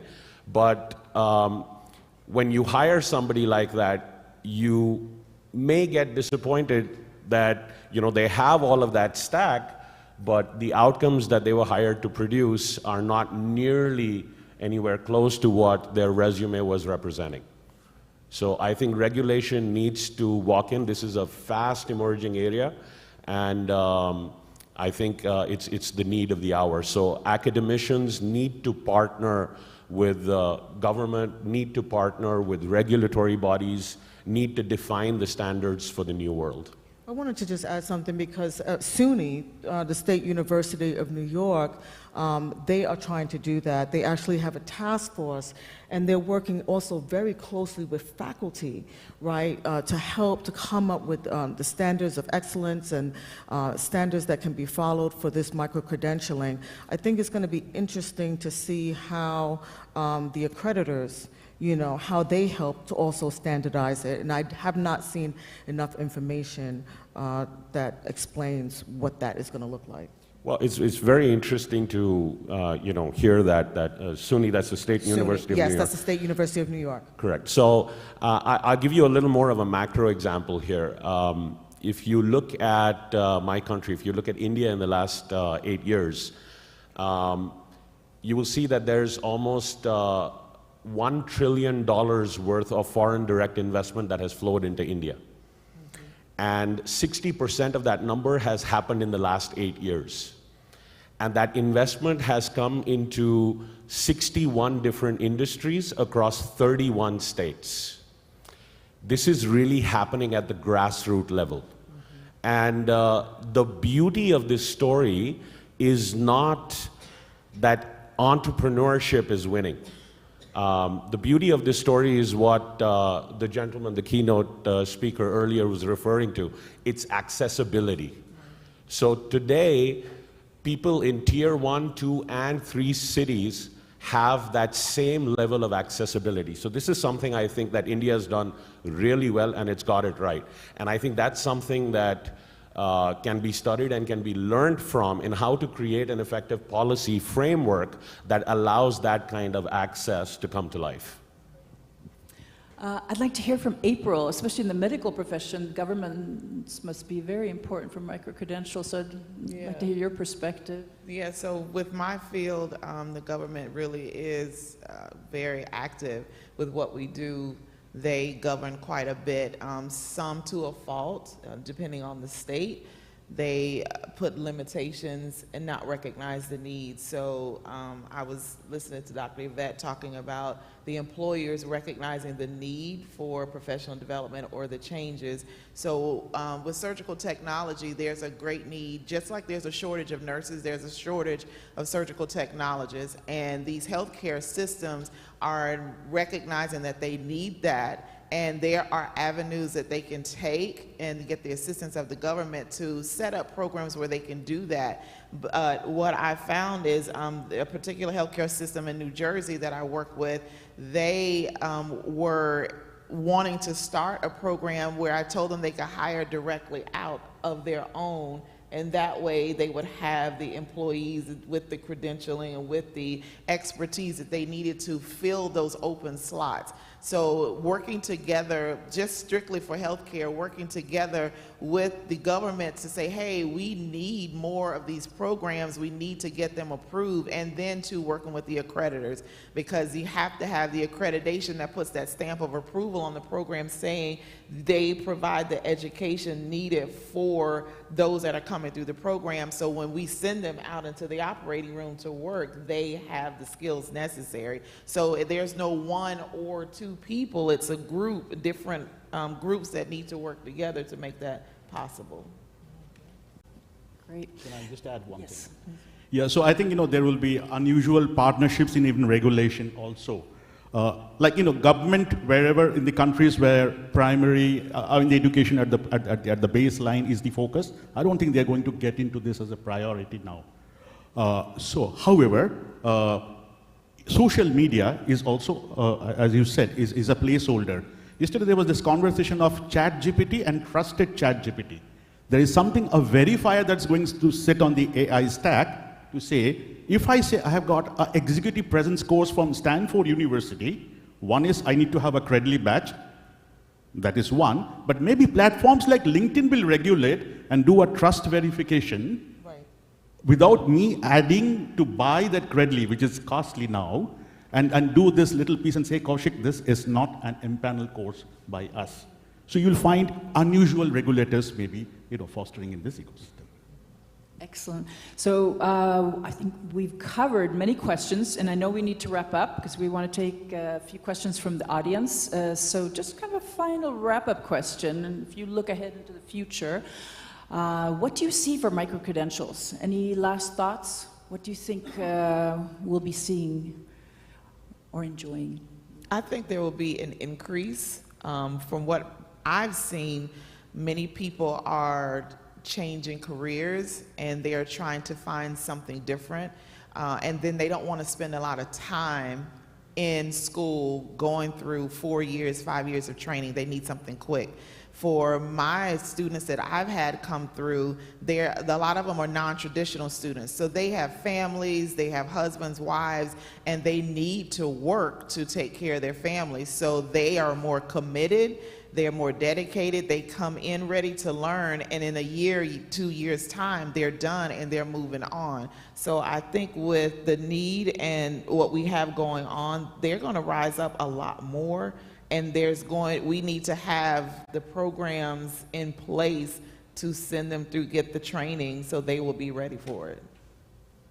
Yeah, it's going to definitely grow and grow exponentially. And I think it's going to touch the DEI charter. Microlearning is accessible to everybody. It includes everybody. I can also do an executive presence course even when I'm 70 years young. And so those charters will be there, and it's going to save costs for the enterprise. So, that's one of the fall business, sort of agenda that is going to say. And as I think someone was mentioning, I think this can also give an opportunity to even test the pivoting of the career. Interfunctionally, somebody in sales can move into finance. Possibly there's an interest out there on risk and whatever, the crunching of the numbers part of it. And that, if it is evidenced and demonstrated by the course. So those opportunities are there. Earlier, which was completely a no-no. And we are living anyway a dynamic and volatile world, so things has to change. Yeah. Well, like it or not, micro courses are here to stay. I think what they've really enabled is that the world today does not have an information problem. The world has an implementation problem. And they make it economical. They allow for these career pivots, and we get a lot of people who, don't resonate with what they're doing any longer. And I think these, you use a multitude of direct and indirect strategies to help somebody move into a career that resonates more deeply with them. Because again, when you are thinking about switching careers, there are different degrees of difficulty. If you're just trying to switch your industry, that's relatively easier because functional knowledge goes across industries. But when you're trying to switch your function, then that requires a more intensive upskilling because, think about somebody who went to college for finance and now wants to get into a career of information technology. The base that you need is a very different base. And then there are people who are trying to switch both. They're trying to switch their industry and their function. Now, those relatively are the most complex of moves. I think microcourses it's a wonderful way to be able to do that for people who are trying to put a saddle on a running horse. Because your life is going on. It's very easy to put a saddle on a horse that is stationary, but that's not what everyday life feels like. You're trying to put the saddle on a horse that's already running, and that's an entirely different skill set. And anything that aids that, because it makes it so practical, I think is very welcome. I'll just quickly say that, I agree with my colleagues, it's here to stay. One of the things we didn't talk about is the affordability of it, and so it's not going anywhere. And in the United States, the way debt is, student debt, I can tell you that micro-credentialing is the way to go, especially for individuals who cannot afford, the 4-year degrees and beyond. Please. All right, wonderful conversation. Thank you. It was very insightful. Please, I invite you to take the end of the stage so we can take a nice group shot for the paparazzi. We're moving along. We're behind schedule, and I want to keep everyone moving along. First half of the second day, I know there's some good conversations that you guys want to ask. we're going to keep it for lunch because they can really engage then. But if you don't mind standing up here, they can take a picture. Great conversation. Anyone take any micro courses in the audience? We got some micro courses here. And really interesting, everyone's going to be that moving horse, being able to move around a little bit more. I always say learning is constant, is a process, and if we have all these accessibility to all this stuff, it makes it that much more exciting to learn quicker. The question is, who's teaching some of that content? I always like to think, are they accredited? How are they accredited? And not only that, then it comes to the conversation of competency on down. Thank you again, panelists. Great job. Well done. Love that conversation. Thank you very much for moderating. Awesome. Okay, we're keeping the conversation moving along. Now, we're living in a time that truth can sometimes be hard to realize or even understand and distinguish between what is fiction versus nonfiction. The digital world can be very misleading, there's no doubt, and social media, for example, has become a breeding ground for fake news, has it not? Do you guys believe everything you watch on your reels? So what's the antidote? It's really critical thinking. So our next panel discussions, why we need critical thinking more than ever in this post-truth culture. It promises to enlighten us on how critical thinking can be our compass, guiding us to the truth in an age where misinformation is taking over. So let us welcome our moderator, Frederick Feistap, the partner and master enabler of business through people apps, for the next topic of discussion, why we need critical thinking more than ever in a post-truth culture. Are you ready to take the stage? Yeah, good, Kendall. Give him a round of applause. Come on up here, okay? As I mentioned, our panel, the camera likes to zoom in to really get close up while everyone's talking, so we'll invite everyone to take a seat up here, okay? So before I start, sure. What time do we have? Oh, you'll see on the clock. I'm going to adjust it right now to make sure you have enough time. And please do feel free to end early if you want some engagement from the audience, okay? Great. Good morning, everyone. Good to see you. I hope you have some energy left now just before lunch. This is kind of the difficult hour, right? We have had so many good conversations already this morning. I'm very happy to be the moderator for this. Critical thinking is something that is very close to my heart. I look forward to hear the input from all the great panelists we have. And thinking about this, how to introduce the topic, I thought about an incident with my son.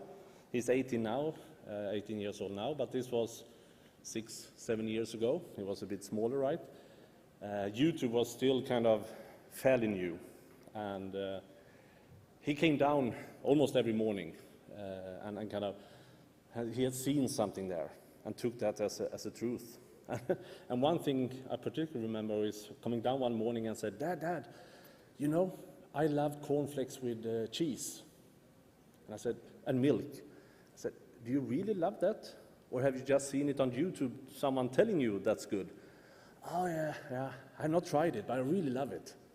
So, I mean, we can see how social media kind of influence people also in a young age. Kind of what we see, we take as a truth, right? In my professional role, I actually work a lot with enabling leaders to think critical, more about their business, right? Finding the facts and so on. I kind of learned that approach when I worked at Toyota for 10 years in Sweden. And Toyota is kind of famous for, we heard Dr. Michael talking about that lean agile, right? So how do we work lean? And an important component in that is kind of critical thinking. Where are we right now? What are the facts? And dare to actually look at the facts. Because what I learned at Toyota is that it takes courage. It's not always easy to see the truth, because many times we would like to see the world as we think it exists. And then when we start to actually divide my opinion towards what's actually happening, it's not always the picture we want to see. So what I learned at Toyota is, of course, they are doing that in a good way, always building that learning culture. But also it's difficult as human beings, right, to to be able to be critical thinkers. So I'm really interested and curious to know about what the panelists will talk about here. We have had a few conversations before, but we have not gone into the depth. So I would like to introduce them to the stage. So first we have Hormaz Mistry. So do we have Hormaz in the room? Great. So Hormaz is a multiple international award-winning industry expert with over 2 decades of experience in executive development programs. And he has delivered over 25,000 hours of trainings on topics including technical leadership teams, behavioral training, and so on. So I would really look forward to hear his views. Thank you. The next one we will welcome to the stage is Samar Shudrai. Great. Samar Shudhari is a second-generation entrepreneur from India who currently holds the position of director at CLC International School. He has completed undergraduate studies at the National Institute Technology of Karnataka, followed by a Master International Management at EI Business School. The third one is Nasli Ersen. Welcome to the stage. Nasli is a visionary entrepreneur who aims to raise self-awareness for students to define success and discover the right path to happiness. And last but not least, I would like to welcome Dr. C.A. C.A. is a founder and social entrepreneur of School of Education, the SENSE program. So welcome to the stage. So except for being the founder of the SENSE program, Dr. C.A. is a lecturer at the Chinese University of Hong Kong. So, what I would like... Do you hear me? Good. So we will break the pattern, I think, slightly from what we have seen in previous panel discussions. So what we would like to do here is to give each panelist a few minutes to actually give their viewpoint on critical thinking. And then at the end, we will have some common discussion and hopefully some very interesting questions from the audience. So, first, I would like to invite Hormaz to give your view on critical thinking. Sure, thank you. First of all, I would like to thank Education 2.0 conference for giving me this opportunity to talk about a topic that's affecting the very fabric of truth. Right? Today we live in times where we have an overflow of information from all sides. It is the information that we have has facts, but also has a lot of opinions that are intertwined together, and it's available, easily accessible on a large digital landscape. It's very important for us to be able to identify and differentiate between what is true and what is not. Like Rachel said earlier, there is a lot of fake news that floats around. And that's the post-truth culture that we are living in. And it's surprising, it's astonishing. As I was researching a little bit more about the post-truth culture, I came across a couple of studies. One of the studies said that about 2/3 of the adult population gets their news and information, updated information from social media. And I was shocked to see that. We all know that social media doesn't always necessarily give you the right information. So how do we identify and differentiate between what's true and what's not? Another research said that almost 50% of the adult population, including college students, struggle to differentiate between what's true and what's not in the online information that's available. Again, surprising. The answer to all of this is to use critical thinking. It's the ability to be able to differentiate between what's true, what's not, the ability to identify where the information is coming from and if it has any personal biases included in it or not. Right? And that's critical thinking. It's the ability to identify and know what are different sides of the arguments that are presented online, what's part of the truth, what's not part of the truth. right? And let me give you a couple of examples. So this happened very recently with one of the clients that I was working with. A medium-sized IT company, and we know the IT industry is going through a slowdown. And the employees within the organization were automatically affected by the slowdown that's going through the industry, and they started becoming demotivated, they started getting worried, they started getting stressed about how it's going to impact their organization and what it means for their roles and the jobs that they currently hold. And all of this started affecting their works, because a lot of time that they were spending time in trying to make sure that they have another job. They were applying to different jobs. Within the organization, there were these water cooler conversations that were happening all throughout, where people were constantly talking about all the negative things that are going on through the industry. What happened was it started affecting the output, the organization's capacity to deliver results. So the organization, the senior leaders of the organization came to me, and we created a critical thinking program for them, which we delivered. What we started doing with that program was we started working with the employees who were worried the most and started asking them, why are you worried? Has the organization given you any indicators? Are you losing clients?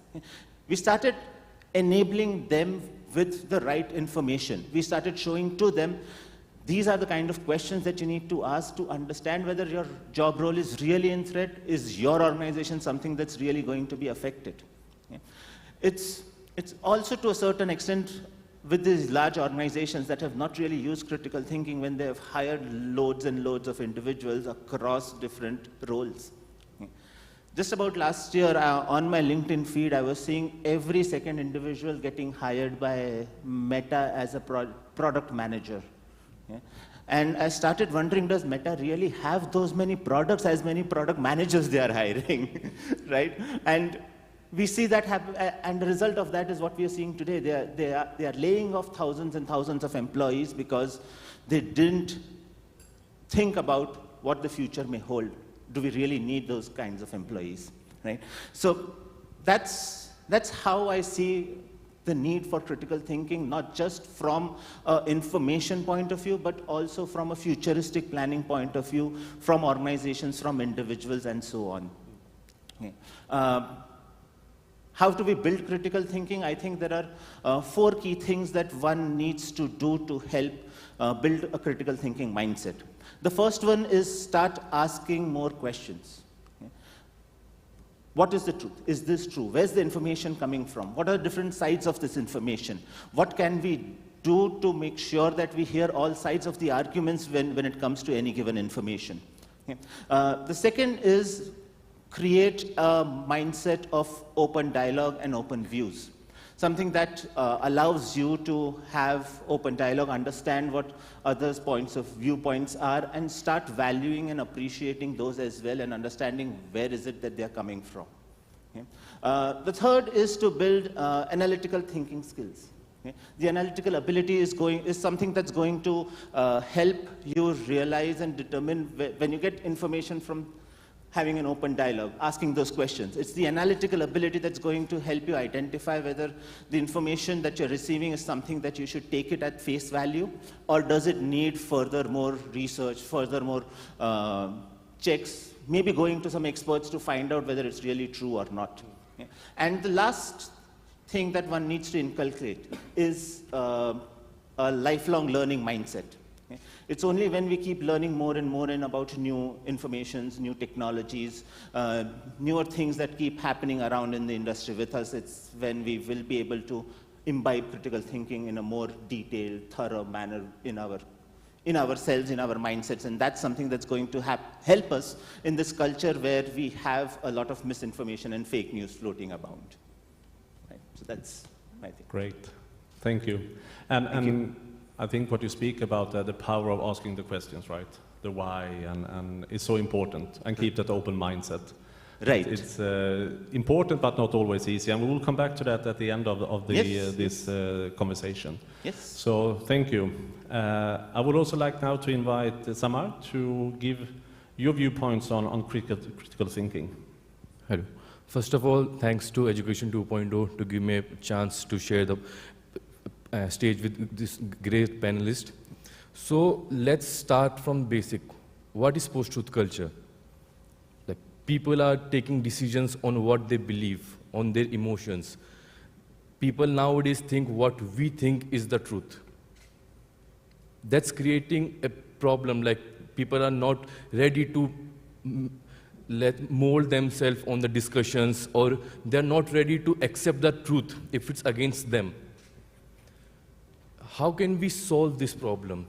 Basically, critical thinking will, if a person will inculcate critical thinking in himself or herself, they will start analyzing the facts. They will start analyzing the data they have. They will start analyzing what they are hearing. They will interpret it.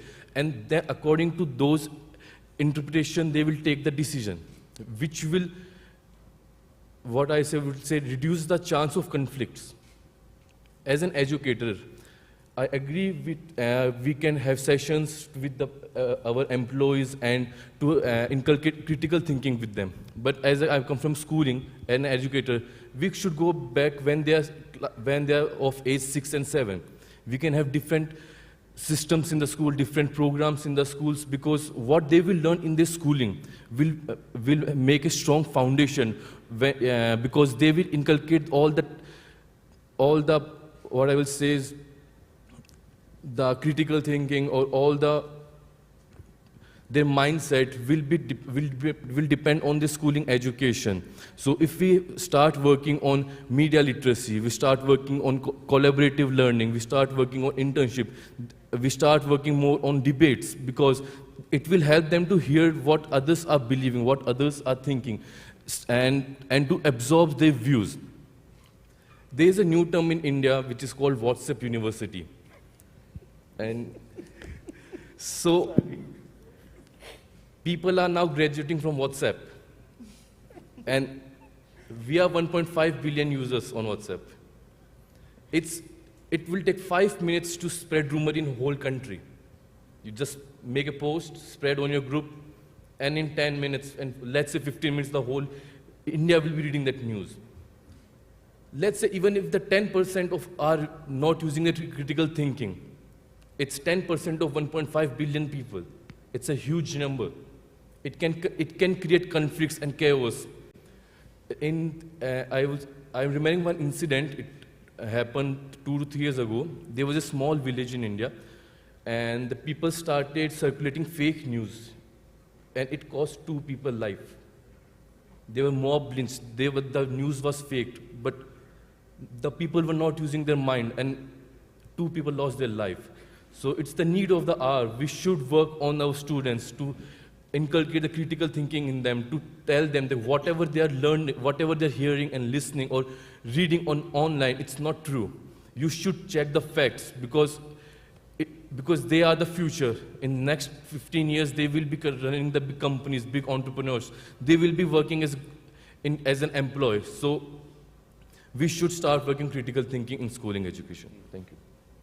Thank you, and I think that's so important to, I think the information flow today is so much more vast than perhaps sometimes our brain can comprehend. I read somewhere that 200-300 years ago, you get the same amount of information that you get in one day today. And I'm not sure that the human brain always has kind of developed in the same pace. So like you said here, Samai, kind of start early, not only to work with it in when they come into an enterprise or an organization, but actually start early to be critical thinkers. So great, good input, thank you. Please, Nasli. Oh, thank you. Hello, everyone. Thank you so much for being here. I really like WhatsApp University. I just didn't know about it. I actually, like, my son says that Google lies, like he knows better. So there's a different perspective for everything. So why we need critical thinking more than ever? If I had been asked this question a year ago, I would have probably answered in a very political way. Because I spent almost 20 years in organizations, in large corporation, very matrix organization, working with more than 10 different cultures. Before I quit the corporate world, I also work as an HR professional and as an expertise on the talent assessment, talent development, leadership coaching, workforce planning, and business partnering and inclusion. They all sound so fancy, but at the end of the day, we all work with people. And what I have experienced working with the soft skills and hard skills, and one of the biggest skills that we were expecting people to develop was critical thinking and decision making, strategic thinking. We were just, like really looking at those skills where we were hiring and we were evaluating and assessing. Because it just sounds cool, sophisticated, and what I realized that, from a critical thinking perspective, I'm a little bit outlier, like on thinking of the soft skills and hard skills, but especially like my panelists, my colleagues and my friends were saying that it's so important to prepare young generation, university students, before they come to the organization. Because why I say this, the critical thinking and understanding the information, trying to be very analytical, we are missing the point. We are just thinking that once we are analytical, once we do the data analysis, once we are judgmental, if we can solve the problem, we are successful, and we are a critical thinker. But I think there's emotions there. There's a different emotions that, we need to balance, as we are doing the critical thinking. We're trying to understand our biased opinion and be able to manage that. And that's, like what we have been talking since yesterday is the emotional intelligence. So I always, I work with, I work with leaders in the organization, but for the past, 2 years, I work with students around the world. And they feel like they are gonna fail the interview if they don't say that they're a critical thinker. And I think this is something that we should just really consider, as we are preparing them, why critical thinker matters and how we can actually bring them into the real world. And what I suggest sometimes, it's kind of difficult to just, have an interview with CEO, but just talk to the CEO and the senior executive and the way that their mindset and how they are actually presenting the culture of the organization and what the purpose is. You're going to understand is the critical thinking has anything that considers any growth mindset, authenticity, anything on the emotional intelligence, also, or is it just pure really focusing on the company's profit? So the young generation, like a youth, young adults, should really be aware of that. They're not the one that are chosen. They are the one that are going to be choosing the organization. Why that matters? Because we are focusing on so much on the soft skills, on these fancy, critical thinking, decision making. But when we look at the, Economic Forum 2025 skills, there's also self-management, self-awareness. I think we should also bring we shouldn't really forget about how self-awareness could help us to be a critical thinker, right? It can just, really help us to think further. So. And what I also think that, especially, I'm focusing on why organizations are looking for a critical thinker, without really realizing, how their cultures are accepting and embracing critical thinking or decision making. Because when we are thinking, about success in the organization, and we are really missing the early career professionals and, interns and, management trainees, where they are feeling that they just put a label on it. So, and how, another thing that we should focus is like why we are really focusing on the critical thinking, but also how we can prepare our university students, young adults, to have the critical thinking skills, to prepare themselves to be more resilient, more, like have empathy and perspective. I mean, right now in this room, we are quite diverse. I think how many, maybe like 15, at least different languages that we speak. I mean, I didn't count it, but at least. So we're so diverse, and I'm a big advocate of the inclusion. But how can organization or a leader, or in the post-truth culture, if we are not inclusive, if we don't bring empathy, if we don't bring our perspective, how can we become a critical thinker? So we need to really focus on that. I think that's also interesting that you bring in that aspect of this. It's not only how we use our brain, kind of analyze the information like Samar was talking about, but also that empathy, allowing that to take place, right? Because yes. It's easy to be surrounded by yes men or yes women, right? But having critical thinkers around us, yes. It's also a challenge for the other in the room. So yes, and I think that's great. Yeah, and also, do I still have time? No, oh, no.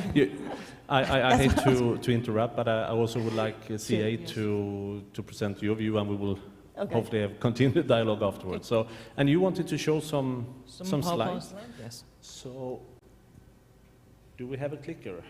Maybe on. Okay. So the green button? Okay, green button? Yes. Okay. Let's see if it's working. No. Now yeah, it's working. yeah, okay. Thank you.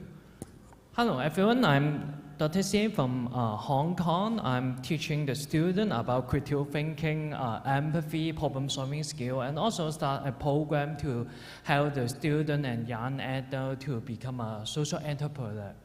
So I think that all of us talk about critical thinking. So I try to have some point that 3 keywords about postmodern culture and post-truth culture. And these 3 keywords show why we need critical thinking now. Yeah, the first word is fast. In 1995, only 1% of us using internet. And now we over 3.5 billion people using internet, smartphone, social media. And you can think that our youth, maybe for one day, they may see 10 to 20 or over 100 IG or Facebook posts. And they try to see quickly, hearing quickly, and replying and reaction in very quickly way. So, do they have time to think about all the news is correct and all the posts is the true? They haven't any time to see and react, but they react very quickly, yes. And also, you see that we live in the post-truth culture. The picture may be fake. The information that we search in the search engine may be fake or wrong information. Also, some medias maybe have some fake news, but our youth living in this generation. So critical thinking is very important for them to see what is fake or true for the first one. So in this fast generation, critical thinking is important. The second keyword is about stereotype. I always teach the students have empathy and try to take them to serve the disadvantaged. But what they think about the elderly, the ethnic minorities, is only have a stereotype way. Our students think about elderly is about old and weak, but I always ask them, the president and the chairperson of different countries is the elderly. They're smart. So we have a different way to think about the different people we can see in different angle.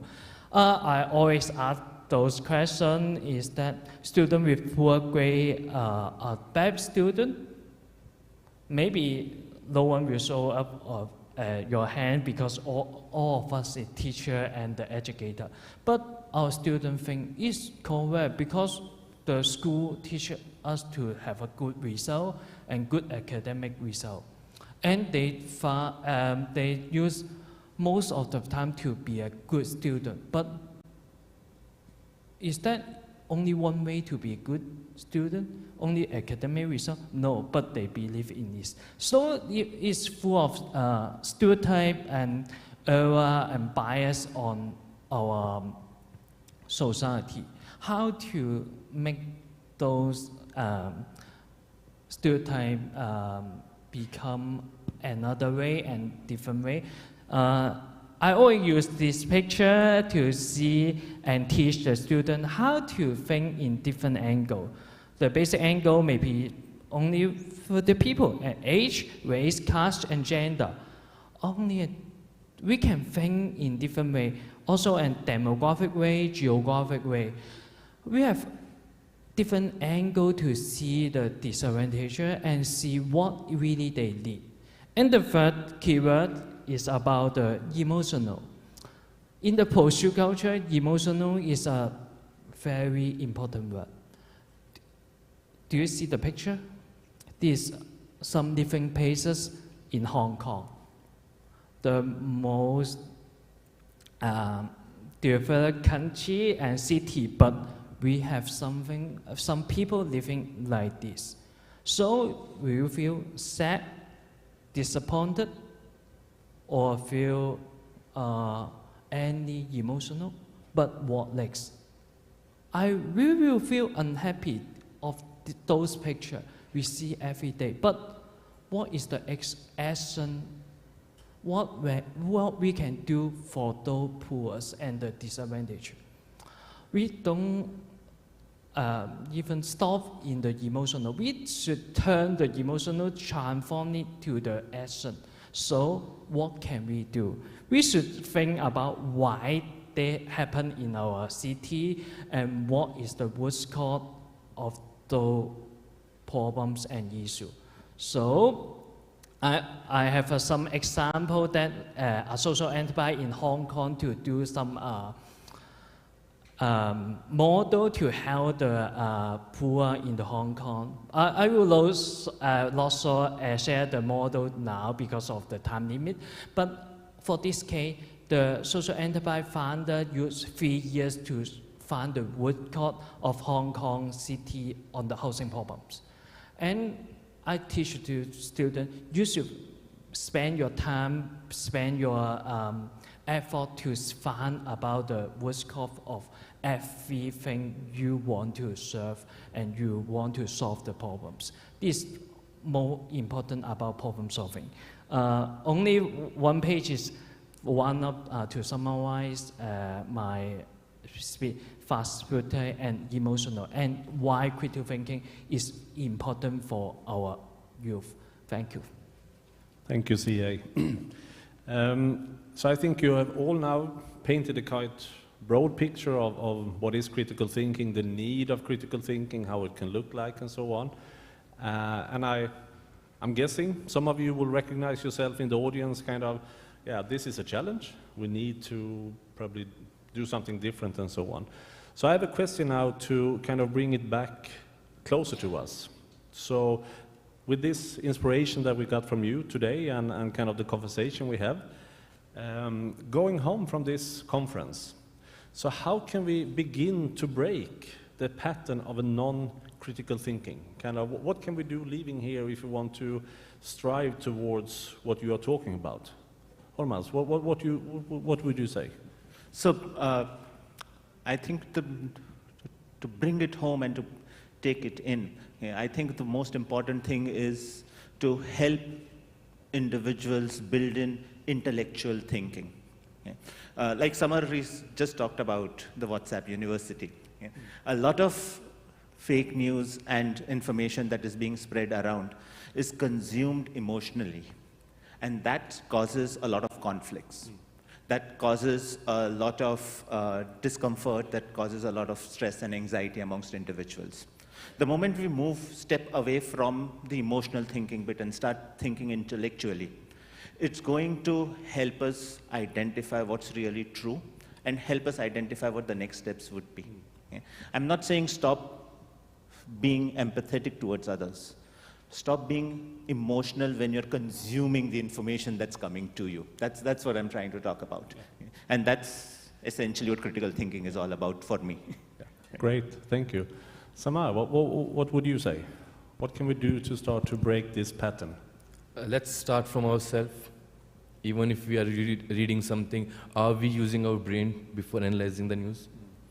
If you are doing that, we start working with our friends, with our colleagues, and poke them if they are doing something wrong. Like, no, you should read the news. What's the authenticity of the news? What's the authenticity of the source? After that, take the decision. So once we make a surrounding people and ask them to be more critical thinker, the problem will start solving. Yeah, great, thank you. Nasli? I actually want one of my students, she's here. I would like her to answer this question because this is not just really about us, we can just talk about critical thinking for another hour, but how they apply and how they learn and how they can actually contribute to the organization or being an entrepreneur and influence to society. It's more important than, ever. So, yeah. So should we invite her to the microphone? Great, thank you. It's not on, I think.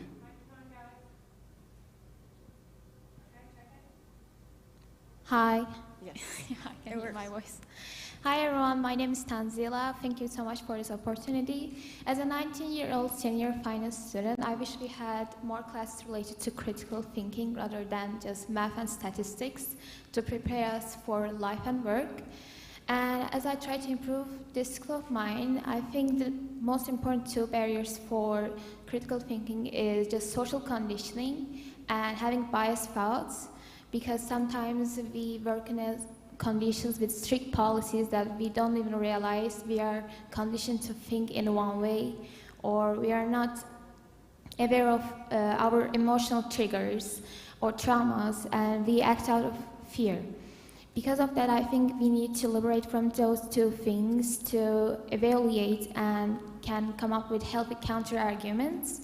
And how I cope with the pattern of this critical thinking, the first one is trying to read a lot of articles, information, trying to find blind spots, misinformation, connecting the dots, asking a lot of questions, like you said, open-ended, like what, why, how it can be improved, and lastly, evaluating based on credible resources and doing a lot of research. This is my opinion. Thank you so much for the opportunity, and thanks so much for listening to me. Thank you. Great, thanks. I know we have a big red screen in front of us. Time's up, but I would, before we do end this session, I would like also to invite CA to give you a view on that. I'm just a few words. I think that critical thinking in this practice for the student is good, but how do the student will start with the critical thinking? I think that experiential learning and game is important. I try to have some games with the private student that you use ChatGPT and ask the question you want to ask, but check every word, is that it correct or not? This for the private school student. Also, for the secondary school and the university student, I think that project-based learning, they try to think about a person or disadvantage in the community. You try to do a project for them. And in the project, you will ask some questions, do the market research, and see the planning, how do you serve them. And between the project, they will think that, oh, yes, the stereotype of all the people will be broken because they have a chance to hand-on in the project and experience with those people and has asked the question and know what is the view. Yes. Great. Thank you. Yeah.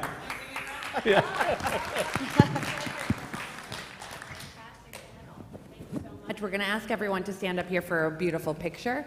And I know that we're moving through the time because we just have a little bit more. The recognition comes next, and then we have a beautiful lunch where we can engage, ask questions, and really get to the bottom of some of these great topics. Thank you again, panelists. Socrates was one of those first to nail down just how important humility is if you want to think well. He said, "The only true wisdom is knowing you know nothing." So critical thinking, amazing to challenge your brain. It's that brain that's a muscle we need to exercise all day, every day. Fantastic. Did you guys enjoy that? All right, anyone take a picture of that? Give them a round of applause. Well done. Orange is the color today. Go girl. I see a couple people with my favorite color. Thank you very much. Very insightful. So look at this room. It filled up. Education 2.0 in full effect, Dubai Festival City. I hope you guys are having fun. You having a good time?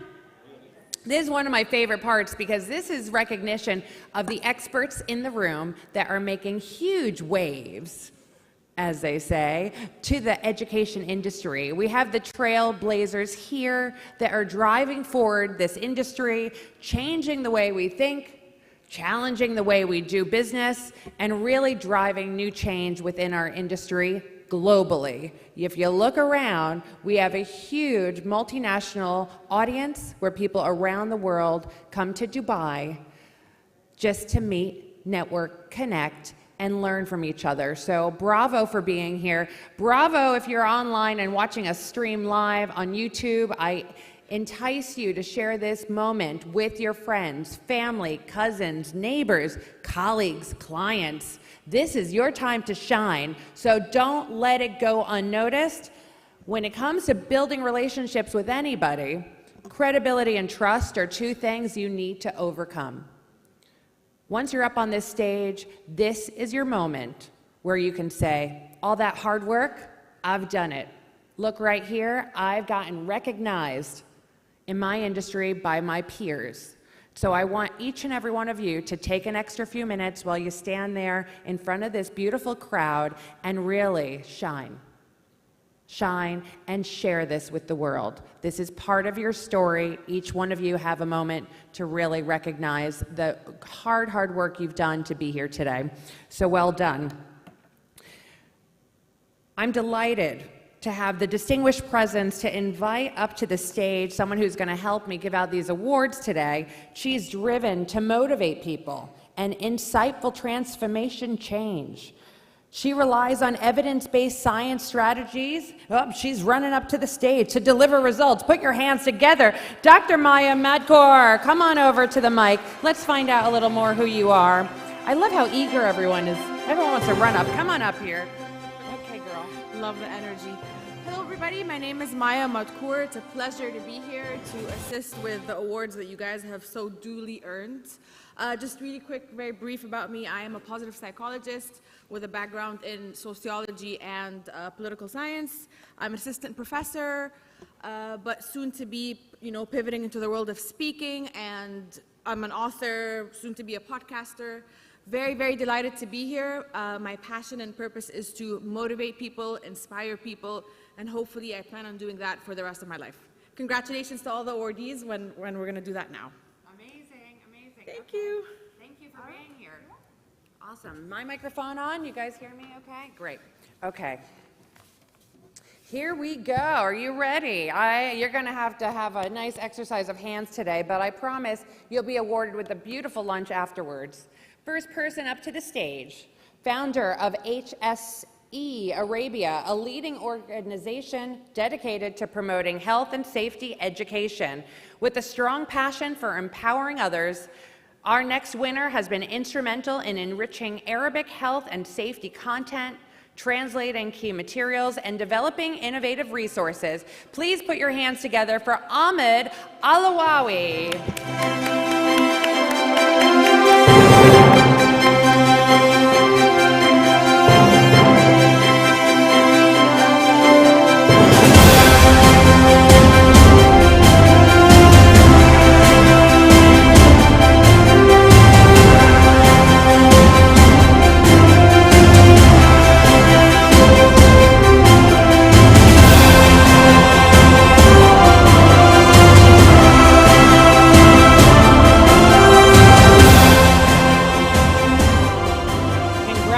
Mrs. Ahmed.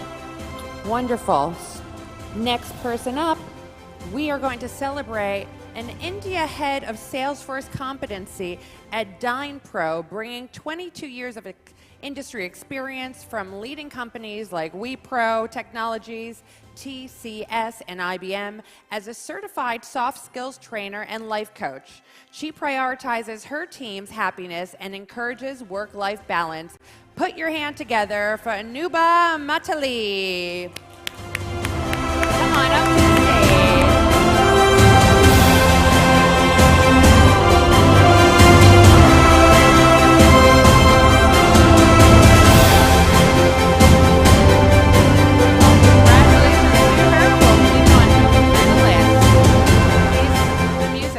We'll keep on moving along, which may be for coffee or so forth. But the next person up to the stage is the Director of Surgical Technology at the Camden County College.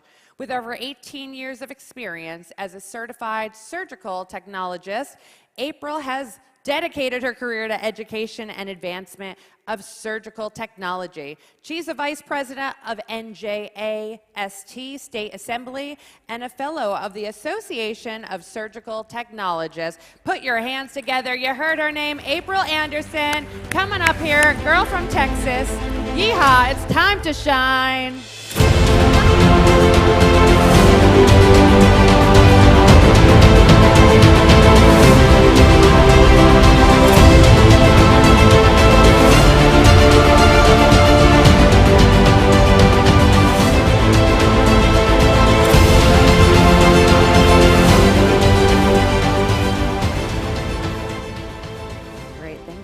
Congratulations.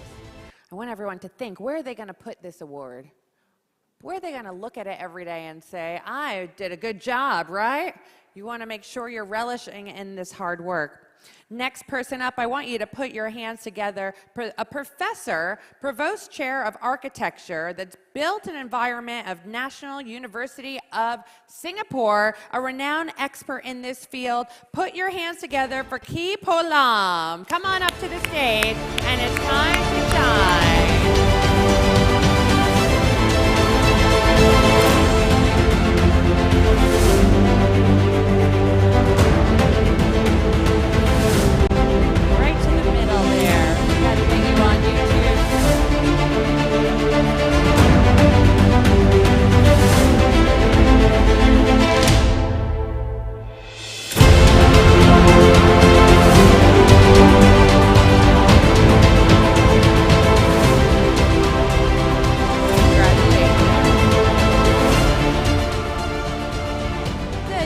Recognition goes to the business development of the Director of Business Development. So don't forget that director title is what he worked so hard at the University of Strathclyde Business School.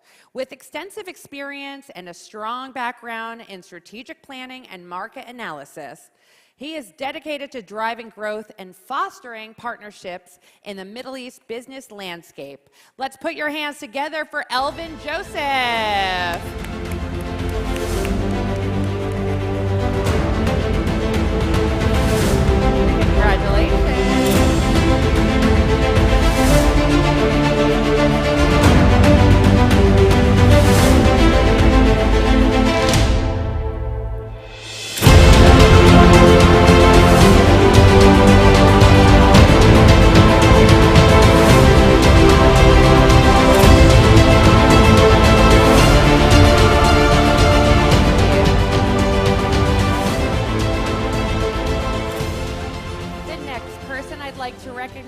On stage is the innovation manager at Saudi Mining Polytechnic. With over 16 years of experience, he has led innovative transformations and presented numerous initiatives achieving the SMP strategy. Here he goes, Kia Mijwal. Mabruk, mabruk. You're welcome.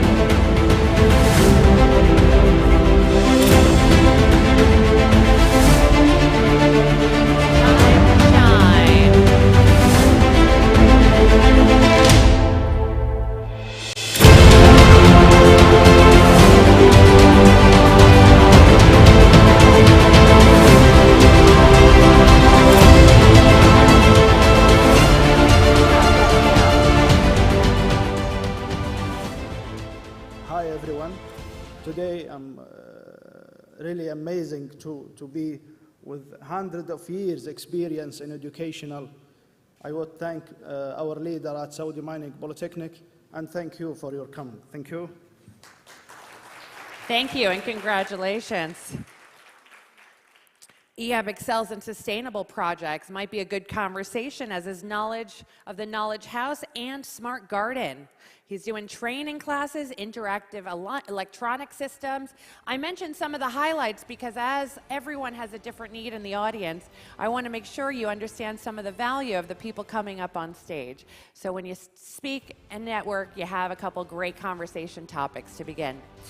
Next person up on stage, please put your hands together for the co-founder and director at Generation Z Education Training Solutions. With over 15 years of experience in the UAE education sector, our next person that's coming up, she is holding a master's degree in education and has extensive expertise in childhood studies, special education, and Montessori teachings. She's dedicated to raising awareness and providing inclusive education solutions. So let's give it up for Gina Uttamchandani. Come on up to the stage, Gina.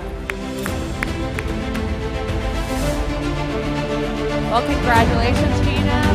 We missed you this time, but we'll get you next time. May call you up. Okay. Thank you. Abrupt music stop. Okay. We keep on moving along.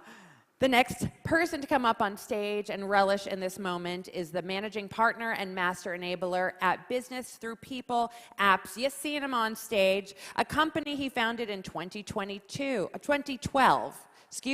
Renowned as one of the top TWI master enablers, he has a rich background that includes implementing global job training organization for the Lego Group.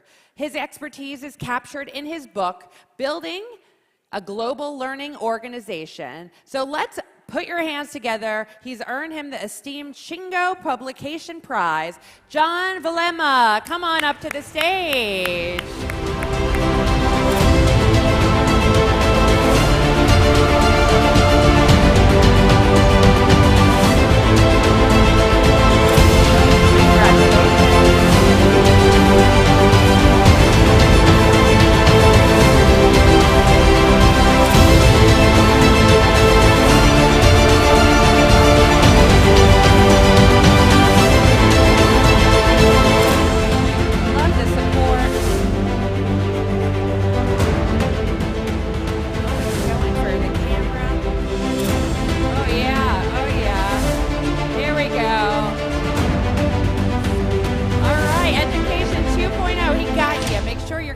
So he can tag you in this conversation.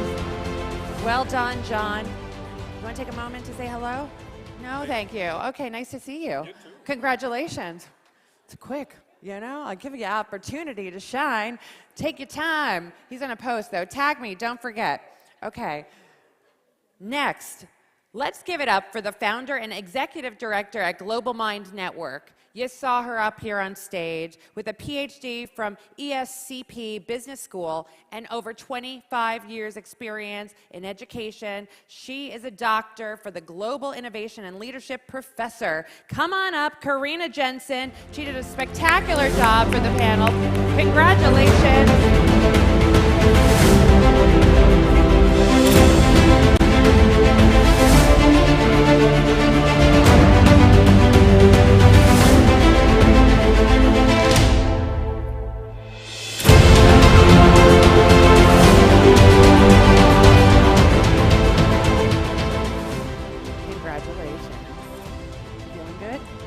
Fantastic. All right. Well done. Thank you. All right. These are heavy, aren't they? They are. How's your exercise going, girl? You're getting your little arm exercise today? Great. Who knew? You know, we got quite a while to go, so keep it going. The next person I'd like to invite up to the stage is a cross-disciplinary educator, the co-founder of Bean, a training and learning solutions company with a background in psychology and software development. She has gamified School 42, led an innovative coding school in Vietnam, and helped training centers embrace active learning.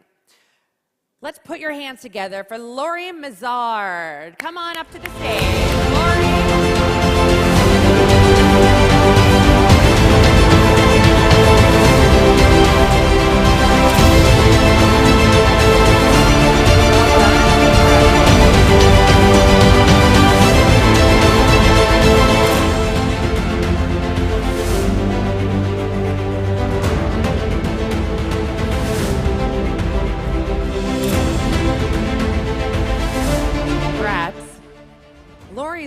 focusing on aiming her innovative coding school on the French countryside. So if anyone's looking to find out more about that, she is definitely going to be a plethora of information. Congratulations.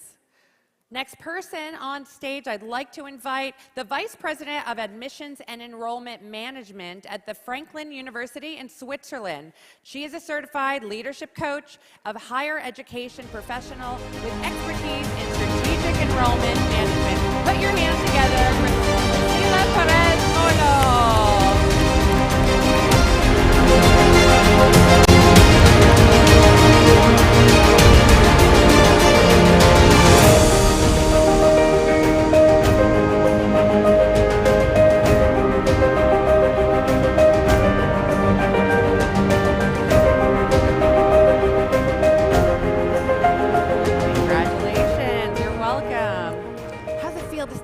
For a minute, shine. Feeling good? All that hard work? Get that 5 minutes of fame? You know, that's why we got it on YouTube today. You can share it over and over and over again. 15. We'll make it, don't worry, all day. We make it 3 days so you don't don't forget it.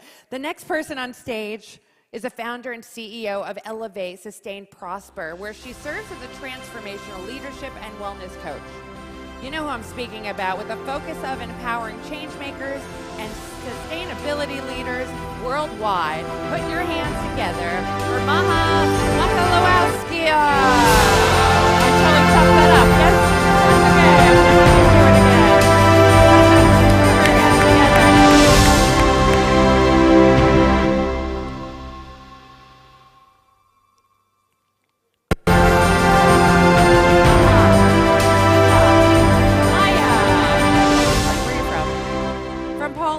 Awesome, amazing. Well, congratulations. Hope you feel good. How's it feel? It feels very good. Great. So I know you've been up here yet? This is the first time. No, I've been here. Yeah, for the panel. That's why I say you know her. You've seen her before. Cool. Well, congratulations. I wish you the best. I hope it doesn't take up too much luggage on the way back to Poland, right? Next up, please put your hands together for the senior instructor at Zayed University, known for her leadership and expertise in higher education, with a master's degree in mathematics and certifications in digital teaching and learning. She's recognized as a fellow of the Higher Education Academy. Put your hands together for Miriam Harari.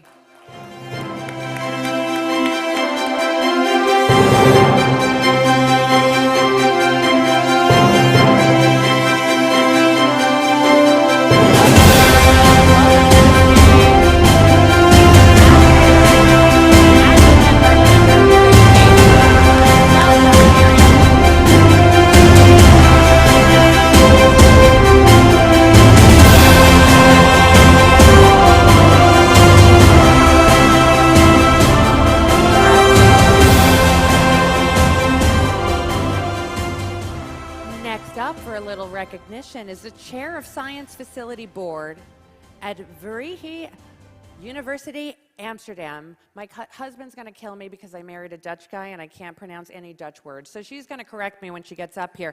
24-year-old master's student specializing in biomedical sciences and neuroscience with a focus on international public health. Come on up, Patricia. Time for you to take the stage. Patricia Hernandez, congratulations.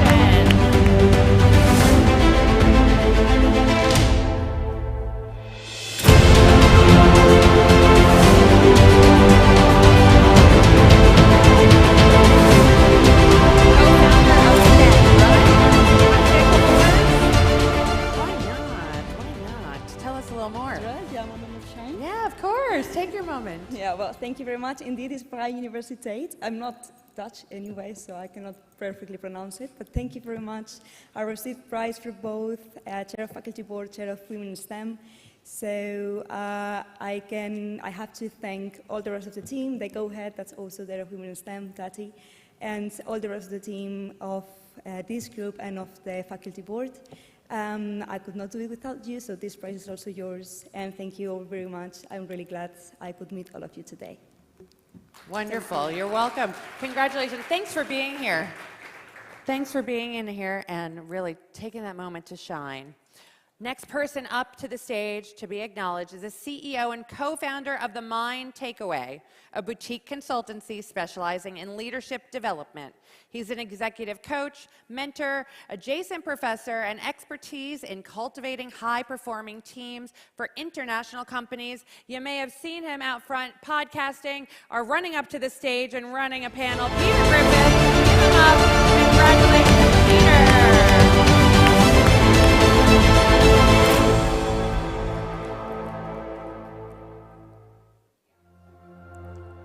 How's your podcast doing, The Mind Takeaway? Good. You get your sessions today? All right, well done. Congratulations. Next person to be recognized on the stage for this morning session on day 2, #Education2Conf. If you see anyone that's interesting to talk to, don't forget, take that picture and post. Get connected so that they see you. Let's put your hands together for the Vice President, Group Human Resources at Taylor Education Group. With over 25 years of experience, she has led successful projects in payroll and HRIS system implementation, salary structure design, and process improvement. Here she comes. Put your hands together. Pufinella Tambi.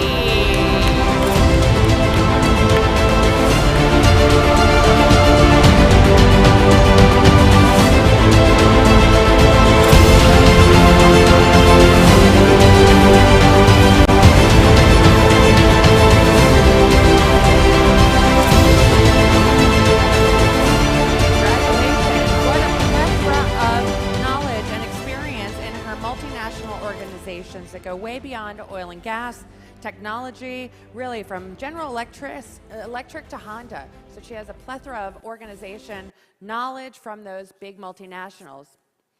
I feel like you need a cup of coffee. You guys, the girls start talking when you get up here. Dr. Maya. All right, keep it going along. We got some more to be recognized today. It continues this afternoon. Please put your hands together for an award-winning serial entrepreneur and mentor with over 15 years experience. He's been recognized globally as one of the most successful business leaders under 40. Wow, he must have started when he was a teenager. Founded multiple successful companies. Let's bring it up and put your hands together for Ricky Ajay Singh.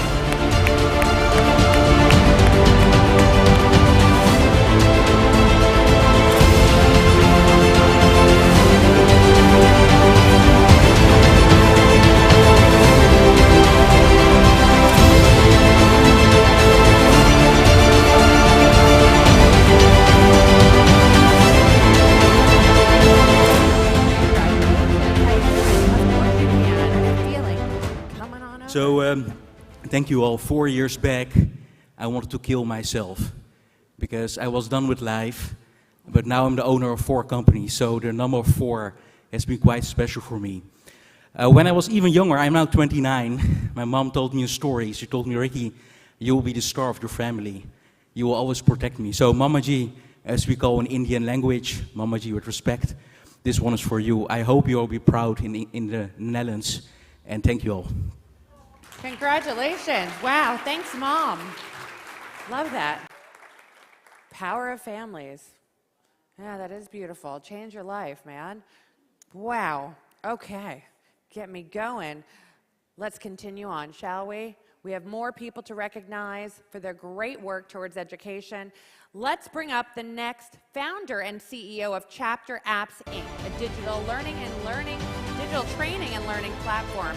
He is the IT advisor to IIM and has been over 25 years of technology experience with Wharton MBA. He has a key figure in education technology field for over 15 years. I have a feeling he'll be teaching people how to implement AI into their education. Give it up for Rohit Kumar. Congratulations, Rohit.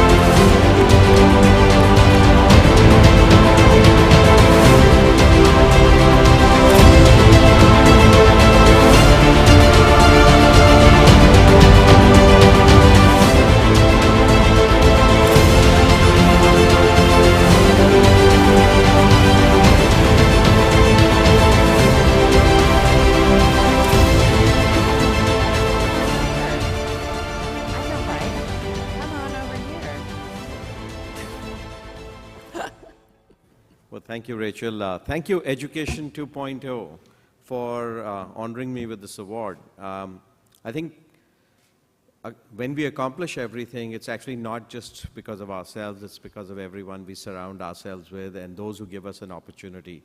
So I'd like to thank my partner and wife, Shalini Kumar, our team back in India and around the world, and our customers and mentors and advisors who are really helping us really demonstrate that we can apply new ideas and bring them to reality. Thank you. Well done. Congratulations, Rohit. Next person to accept an award for all he does in education, the director at CLC International School, CIS. He's dedicated to shaping the future of education with a master's in international management from IE Business School. His passion for creating a nourishing learning environment drives him to empower students to reach their full potential. That's what we're talking about. Samar Chandari.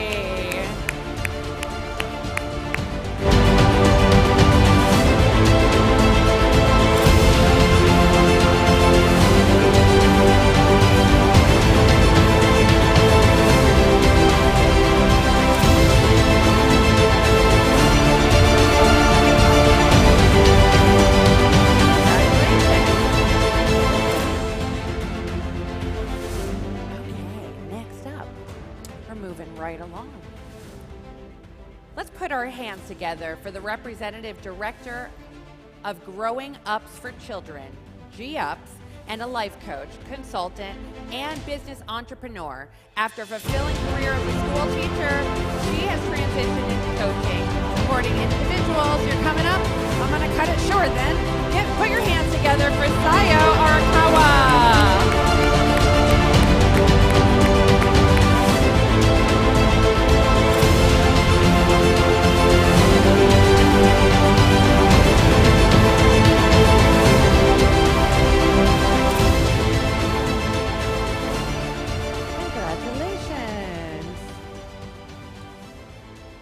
I have a lot of things to say about most people, but when you come up here, I have to cut it a little shorter because I know you're excited to get your awards and your recognition, right?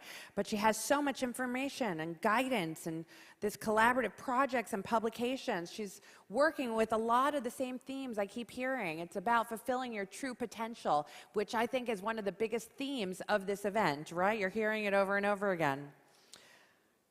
The last person I'd like to invite to the stage for our morning session of day 2 is the CEO and founder of Mindful Tree Education, GmbH, an innovative education system. She's a childhood education expert and empowerment coach. You heard her yesterday on stage. She's coming up behind me. Give her a round of applause to Lassie. Shining in pink today. She has been supporting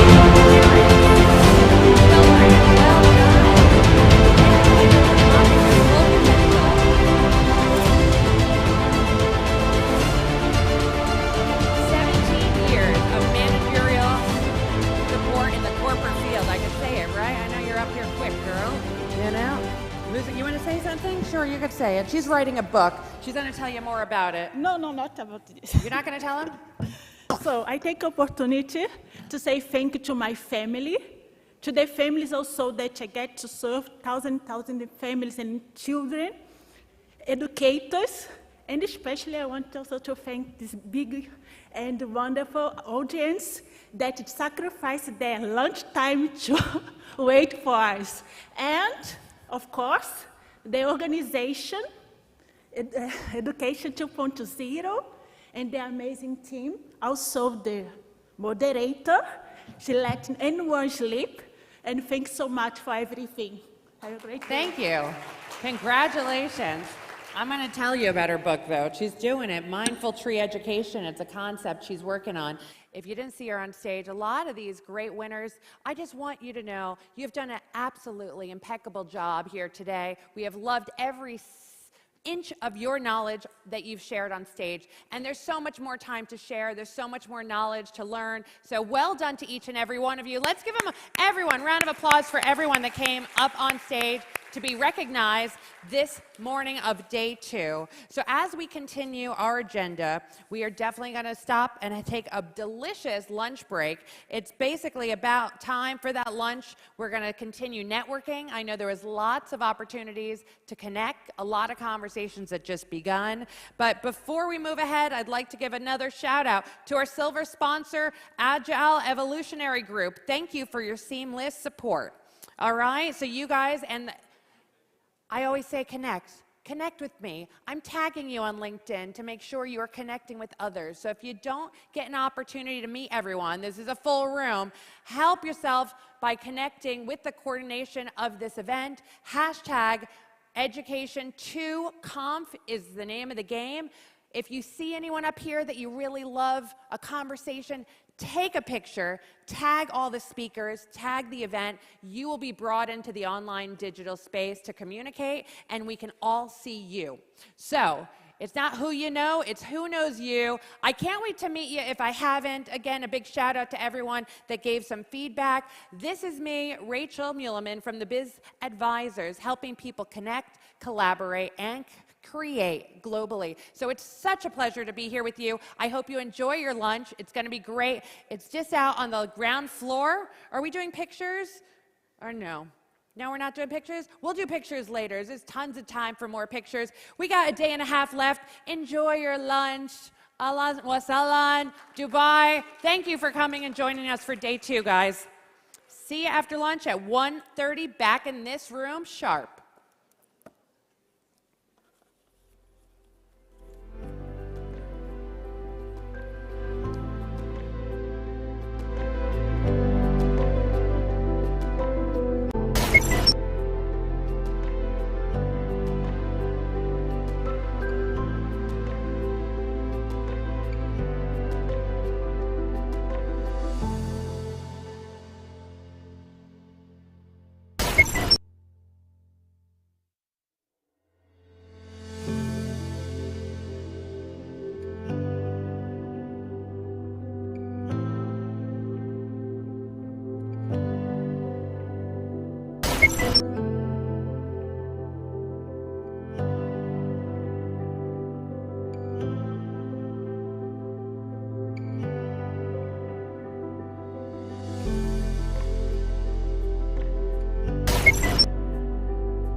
Thank you for coming on time to my room.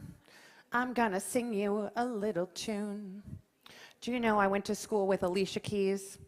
I sang every single day with her for 4 years. But I didn't want to be a singer. My dad made me do it. He made me do it. You know, and that's another part of education. When you want to do something, but your parents don't support you, that's a tough one. That's another conference. Which part? The singing part? We had an opera singer here, right? I said, I want to hear you sing too. Any other singers in the room? Arabia's Got Talent? No? Not in Kuwait? No singing in Kuwait? Oh, yeah, girl. Oh, yeah, you got the beat. You got the beat. How about India? India's Got Talent? Very focused. Men are very focused. Music, why not? Musician? Okay, so you're making music through your work. You know, nothing's wrong with that. There is different ways of learning. I'm exploring this right now with my children. I had no idea. My parents had no idea. They now can test and see, are you a visual learner? Are you an audible learner? Right? Exactly. Are you touching? You like to use which sense you looking? Which stronger for you to connect, right? And so now these platforms, I heard there's an app or something that you can now learn through music, and not just how to read music, how to sing. We're talking about how to do math. Unbelievable.